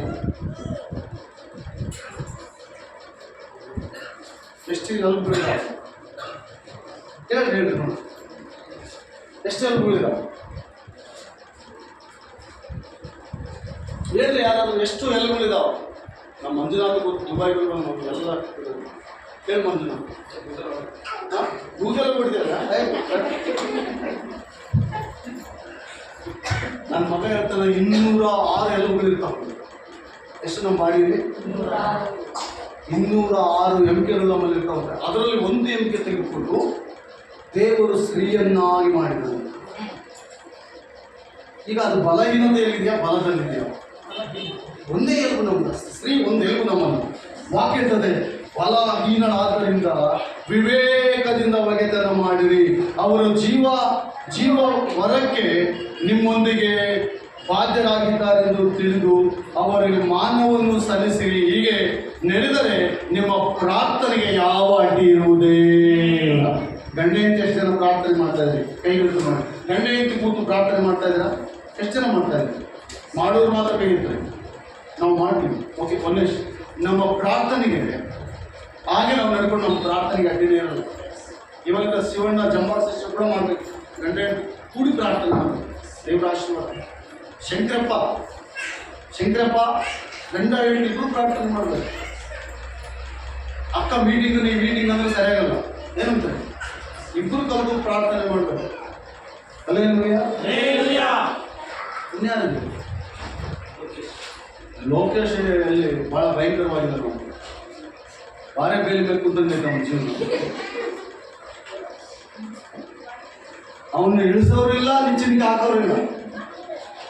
ಬುಡದಲ್ಲಿ ಬೆಂಕಿ ಹಚ್ಚರ ಜಾಸ್ತಿ ಮಂದಿ ಆಗ್ಬೋದು. ಏನು ಮಾಡ್ಬೇಕಂತ ಆಗ್ತದೆ. ಓಕೆ, ದೇವರಿಗೆ ಅವನು ಬಾರೆ ಬೇಲಿಯಿಂದ ಬಾದಾಮಿ ಬರಲಿಕ್ಕೆ ಪ್ರಾರ್ಥನೆ ಮಾಡ್ತೀವಿ. ಲೋಕೇಶ್ ಇಲ್ಲ, ಪಾಪ ಡೆಲಿವರಿ ಆಗಿದ್ದಾರೆ. ಹಾಗೆ ಮಲ್ಲಮ್ಮ ನಮ್ಮ ವಲಯದಲ್ಲಿಲ್ಲ, ಹೆಲ್ತ್ ಇಶ್ಯೂಸ್ ಸ್ವಲ್ಪ ಅವರು ತವ್ರ ಮನೆಯಲ್ಲಿದ್ದಾರೆ. ರೇಣುಕಾ ಕೂಡ ಇಲ್ಲಿ ಇಲ್ಲ, ಸೌದತ್ತೆಗಿರ್ಬೋದು ಅನ್ಸುತ್ತೆ ಅವರು. ದೇವರಿಗೆ ಸ್ತೋತ್ರ, ಅಲ್ಲೆಲ್ಲೂಯ್ಯ. ಆದ್ದರಿಂದ ಪ್ರಿಯರೇ, ಸ್ತ್ರೀ ಬಲಹೀನರೆಂದು ವಿವೇಕದಿಂದ ವೈದ್ಯರು ಮಾಡಿರಿ. ಹೀಗೆ ಮಾಡಿದ್ರೆ ನಮ್ಮ ಪ್ರಾರ್ಥನೆಗೆ ಅಡ್ಡಿ ಇರಲ್ಲ. ಗಂಡ ಹೆಂಡತಿ ಮಾಡುವ ಪ್ರಾರ್ಥನೆಗೆ ಅಡ್ಡಿ ಇರಬಾರ್ದು. ಗಂಡ ಮಕ್ಕ ಹಿಂಗೆ ಹೆಂಡತಿ ಮಕ್ಕ ಹಿಂಗೆ ಇದ್ದು ಪ್ರಾರ್ಥನೆ ಮಾಡಿದ್ರೆ ದೇವರೇ ಇದು ಕೇಳಲ್ಲ ಅಂತ ಹೇಳ್ತಾರೆ. ನಮ್ಮ ಒಂದು ಪ್ರಾರ್ಥನೆ ಹೆಂಗಿರ್ಬೇಕಂದ್ರೆ ದೇವರು ಕೇಳುವ ಸ್ಥಿತಿಯಲ್ಲಿ ಇರಬೇಕು. ಒಂದು ವೇಳೆ ಬೆಳಿಗ್ಗೆ ನಾವೆಲ್ಲ ಹೊಡೆದಾಡ್ಕೊಂಡು ಒಂದು ಗಂಡ ಹೆಂಡತಿ ಒಂದು ವೇಳೆ ಜಗಳ ಬರ್ತದೆ ಅನ್ಕೊಂಡ್ರೆ ಸೂರ್ಯ ಮುಳುಗುವುದರೊಳಗಾಗಿ ಅದನ್ನು ಸಮರ್ಪಡಿಸ್ಕೊಳ್ಬೇಕು. ಎಕ್ಸಾಕ್ಟ್ ಬೈಬಲ್ ಅಂತ ಸೂರ್ಯ ಮುಳುಗುವುದರೊಳಗಾಗಿ ಗಂಡ ಹೆಂಡತಿ ಒಂದಾಗಿರ್ಬೇಕು. ಇಲ್ಲ ನೆನೆಗಿಲ್ಲ ಪಿಕ್ಚರ್ ಒಂದೇ ಒಂದು ಕಾಲು ಕುಂಟು ಹಾಕ್ಬಿಡ್ತದೆ. ಅದೇ ನಿಮಗೆ ಒಂದು ಕಾಲಿಂದ ಎಷ್ಟೊತ್ತು ನಿಂತಿದೆ ಹೇಳಿ? ಒಂದು ಕಾಲಿಂದ ಎಷ್ಟೊತ್ತು ನಿಂತು? ಒಂದು ಕಾಲಿಂದ ಎಷ್ಟೊತ್ತು ನಿಂತು? ಒಂದು ಕಾಲಿಗೆ ಮ್ಯಾನ್ ಹಾಕಿ ನಾವು ಇದ್ರ ಒಂದು ಕಡೆಗೆ ಸಪೋರ್ಟ್ ಅಂತ ಕುಟ್ಕೊಂಡು ಹೋಗ್ಬೇಕು. ಗಂಡ ಹೆಂಡತಿಯವರು ಆ ರೀತಿ ನಾವು ಇರಬೇಕೆಂಬುದಾಗಿ ದೇವರು ವಾಕ್ಯ ಹೇಳ್ತಾರೆ. ದೇವರು ನಮ್ಮೆಲ್ಲರನ್ನು ಆಶೀರ್ವಾದ ಮಾಡಲಿ. ಹಾಗೆ ನಾವೆಲ್ಲರೂ ದೇವರು ಸನ್ಮಾನಿಸೋಣ. ದೇವರ ವಾಕ್ಯ ಇರ್ತದೆ, ಎಲಿಯಾಜರನ್ನು ಅಬ್ರಾಮನ ಮಗನಿಗೆ ತಾನು ಕೊಟ್ಟು ತೆಗೆದುಕೊಂಡು ಬಂದು. ಹಲ್ಲೆಲೂಯಾ. ನಾವು ಯಾರದು ಆಶಿಸದಂತೆ ದೇವರು ನಮ್ಮ ಕೈಗೆ ಕೊಟ್ಟಿರುವುದನ್ನು ನಾವು ನಂಬಿಗಸ್ತರಾಗಿ ಸಾಕು. ಇನ್ನೊಬ್ಬರಿಗೆ ಬಾಧಿಸೋದು ಬೇಕಾಗಿಲ್ಲ. ಇನ್ನೊಬ್ರು ಏನಾದ್ರು ಕೊಡ್ತಾರಂತೆ, ಯಾರು ನಿಮ್ಮ ಮನೆಯಲ್ಲಿ ಯಾರೇ ಗಂಡು ಮಕ್ಕಳಲ್ಲಿ ನೀವು ದೇವರು ನಂಬಿದ ಮಕ್ಕಳಿಗೆ ಅವರು ನಾವು ಯಾರು ಅನ್ಯರಲ್ಲ. ಆ ರೀತಿ ನಾವು ಹೋಗೋಣ. ದೇವಾದಿ ದೇವರು ನಮ್ಮೆಲ್ಲರನ್ನು ಆಶೀರ್ವಾದ ಮಾಡಲಿ. ಕಣ್ಗಳನ್ನು ಮುಚ್ಚಿ ದೇವರ ಪರಿಶುದ್ಧವಾದ ನಾಮದಲ್ಲಿ ಪ್ರಾರ್ಥನೆ ಮಾಡೋಣ. ಕೇಳಲ್ಪಟ್ಟ ವಾಕ್ಯಕ್ಕಾಗಿ ನಾವೆಲ್ಲರೂ ಸಂಸ್ಕೃತವಾಗಿ ಪ್ರಾರ್ಥನೆ ಮಾಡೋಣ. ಹಾಗೆ ಶುಕ್ರವಾರ ಸಮಯಕ್ಕೆ ಸರಿಯಾಗಿ 10 ಗಂಟೆ ಎಲ್ಲರೂ ಬರ್ರಿ. ದೈವ ಸೇವಕರು ಬರಲಿದ್ದಾರೆ. ಆ ದಿನ ನಾವೆಲ್ಲರೂ ಪ್ರಾರ್ಥನೆಯಲ್ಲಿ ಏಕೀಭವಿಸೋಣ. ಯಾವ ಊರಲ್ಲಿ ಕೂಡ ಆ ದಿನ ಮಿಸ್ ಆಗಬೇಡ್ರಿ. ಎಲ್ಲ ಊರಲ್ಲಿ ಬರಬೇಕೆಂಬುದಾಗಿ ನನ್ನ ಮನವಿ. ಆದ್ದರಿಂದ ಪ್ರಾರ್ಥನೆ ಮಾಡೋಣ. ಕೇಳಲ್ಪಟ್ಟ ದೇವರ ವಾಕ್ಯಕ್ಕಾಗಿ ನಾವೆಲ್ಲರ ಕಣ್ಗಳನ್ನು ಮುಚ್ಚಿ ದೇವಾದಿ ದೇವರು ನಮ್ಮನ್ನು ಆಶೀರ್ವಾದ ಮಾಡಿ. ದೇವ ಸ್ತೋತ್ರ ಕರ್ತನೆ, ಇದನ್ನು ನಮ್ಮೊಂದಿಗೆ ಮಾತನಾಡಿದ್ಯಾ. ಅಬ್ರಾಮನು ಇಸಾಕನಿಗೆ ಪ್ರಭಾ ಹೆಣ್ಣ ನೋಡುವಾಗ ಎಲಿಯೇಜರನ ಅಬ್ರಾಮನ ಆಸ್ತಿಯಲ್ಲಿ ಶ್ರೇಷ್ಠವಾದವುಗಳೆಂಬುದಾಗಿ ದೇವರ ವಾಕ್ಯ ಇರ್ತದೆ. ಅದೇ ರೀತಿ ಕರ್ತನೆ, ಇಲ್ಲಿರುವ ಎಲ್ಲ ಕುಟುಂಬ ಸದಸ್ಯರನ್ನು ಆಶೀರ್ವಾದ ಮಾಡಿ ಅವರೊಂದಿಗೆ ಮಾತನಾಡಿದಿ. ಅವರದ್ದು ಯಾವುದೇ ಆಶಿಸದಂತೆ ಸ್ವಾಮಿ ತಮ್ಮ ಕಷ್ಟಾರ್ಜಿತವನ್ನು ನಂಬಿಕೊಂಡು ಬದುಕಿಗೆ ಸಹಾಯ ಮಾಡು. ದೇವರ ವಾಕ್ಯ ಇರ್ತದೆಗೋ, ನಿನ್ನ ಕಷ್ಟಾನುಭವ ನನಗೆ ಹಿತಕರವಾಯಿತು, ಅದರಿಂದಲೇ ನಿನ್ನ ನಿಬಂಧನೆ ಕಲಿತೆ ಎಂಬುದಾಗಿ ಕೀರ್ತನೆಗಾರರು ಹೇಳುವ ಹಾಗೆ ಹೌದಪ್ಪ. ದೇವಾದಿ ದೇವರೇ ಪರಿಶುದ್ಧ ರೀತಿಯಲ್ಲಿ ನಮ್ಮೆಲ್ಲರೊಂದಿಗೆ ಮಾತನಾಡಿದಿ. ಪವಿತ್ರಾತ್ಮನೆ ಗಂಡ ಹೆಂಡತಿಯರ ಸಂಬಂಧ ನಿಷ್ಕಪಟವಾಗಿರಲಿ ಎಂಬುದಾಗಿ, ಹೀಗೆ ಮಾಡೋದ್ರಿಂದ ಯಾವುದೇ ಭಯವಿಲ್ಲ ಎಂಬುದಾಗಿ. ಹಾಗೆ ದೇವರ ವಾಕ್ಯ ಹೇಳ್ತದೆ, ಸ್ತ್ರೀ ಬಲಹೀನಳೆಂಬುದಾಗಿ ತಿಳಿದು ವಿವೇಕದಿಂದ ಬಗೆತನ ಮಾಡಿ ಎಂಬುದಾಗಿ ದೇವರ ವಾಕ್ಯ ಹೇಳ್ತದೆ. ದೇವ, ಇದು ನಮ್ಮೆಲ್ಲರೊಂದಿಗೆ ಮಾತನಾಡಲಿಕ್ಕಾಗಿ ಸ್ತೋತ್ರ. ದೇವ ಸ್ತೋತ್ರ ಕರ್ತನೆ. ಇಲ್ಲಿ ಯೌವನ ಸ್ತ್ರೀಯರಿದ್ದಾರೆ. ಬೇರೆಯವರ ಮನೆಯಿಂದ ಏನು ಆಶಿಸಿದೆ ದೇವ, ಇದು ನಮ್ಮೊಂದಿಗೆ ಮಾತನಾಡಿದೆಯಪ್ಪ. ದೇವ ಸ್ತೋತ್ರ ಕರ್ತನೆ. ದೇವ ಪರಿಶುದ್ಧ ನಿನಗೆ ಸ್ತೋತ್ರ, ಸರ್ವಶ್ರೇಷ್ಠ ನಿನಗೆ ಸ್ತೋತ್ರ. ನಾವು ಕುಟುಂಬ ಕಟ್ಟೋರಾಗಿ ಇಲ್ಲಿ ಮಾರ್ಪಡಿಸಬೇಕೆ ಹೊರತು ಕುಟುಂಬವನ್ನು ಹಿಂಸಿಸುವವರಾಗಿಯೂ ಕುಟುಂಬವನ್ನು ಹಾಳು ಮಾಡುವವರಾಗಿ ಅಲ್ಲ ಕರ್ತನೆ. ಸಹಾಯ ಮಾಡಿ. ಅನೇಕ ಕುಟುಂಬಗಳು ಕಟ್ಟಲ್ಪಡಲಿ. ಯೌವನ ಸ್ತ್ರೀಯರಿದ್ದಾರೆ, ಯೌವನ ಪುರುಷರಿದ್ದಾರೆ. ಯಾರಿಂದಲೂ ಆಶಿಸದೆ ವಿವಾಹ ಪ್ರಾಯಸ್ಥರು ಯಾರ ಮನೆಯಿಂದ ಏನು ಆಶಿಸದೆ ಪ್ರಭಾ ದೇವರೇ ಆಶಿಸದಂತೆ ಇವ್ರನ್ನ ಆಶೀರ್ವಾದ ಮಾಡು. ಬೇರೆಯವರಿಂದ ಏನು ಎಕ್ಸ್ಪೆಕ್ಟ್ ಮಾಡದ ರೀತಿಯಲ್ಲಿ ಅಭಿಷೇಕಿಸುವ ಆಶೀರ್ವಾದ ಮಾಡಿ ಬಲಪಡಿಸು.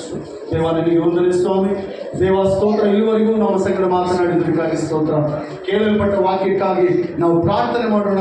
ನಮ್ಮ ಮಧ್ಯದಲ್ಲಿ ಸಹೋದರಿ ಹನುಮಂತ ಶಿಶು ಪ್ರಾರ್ಥನೆ ಮಾಡ್ತಾರೆ.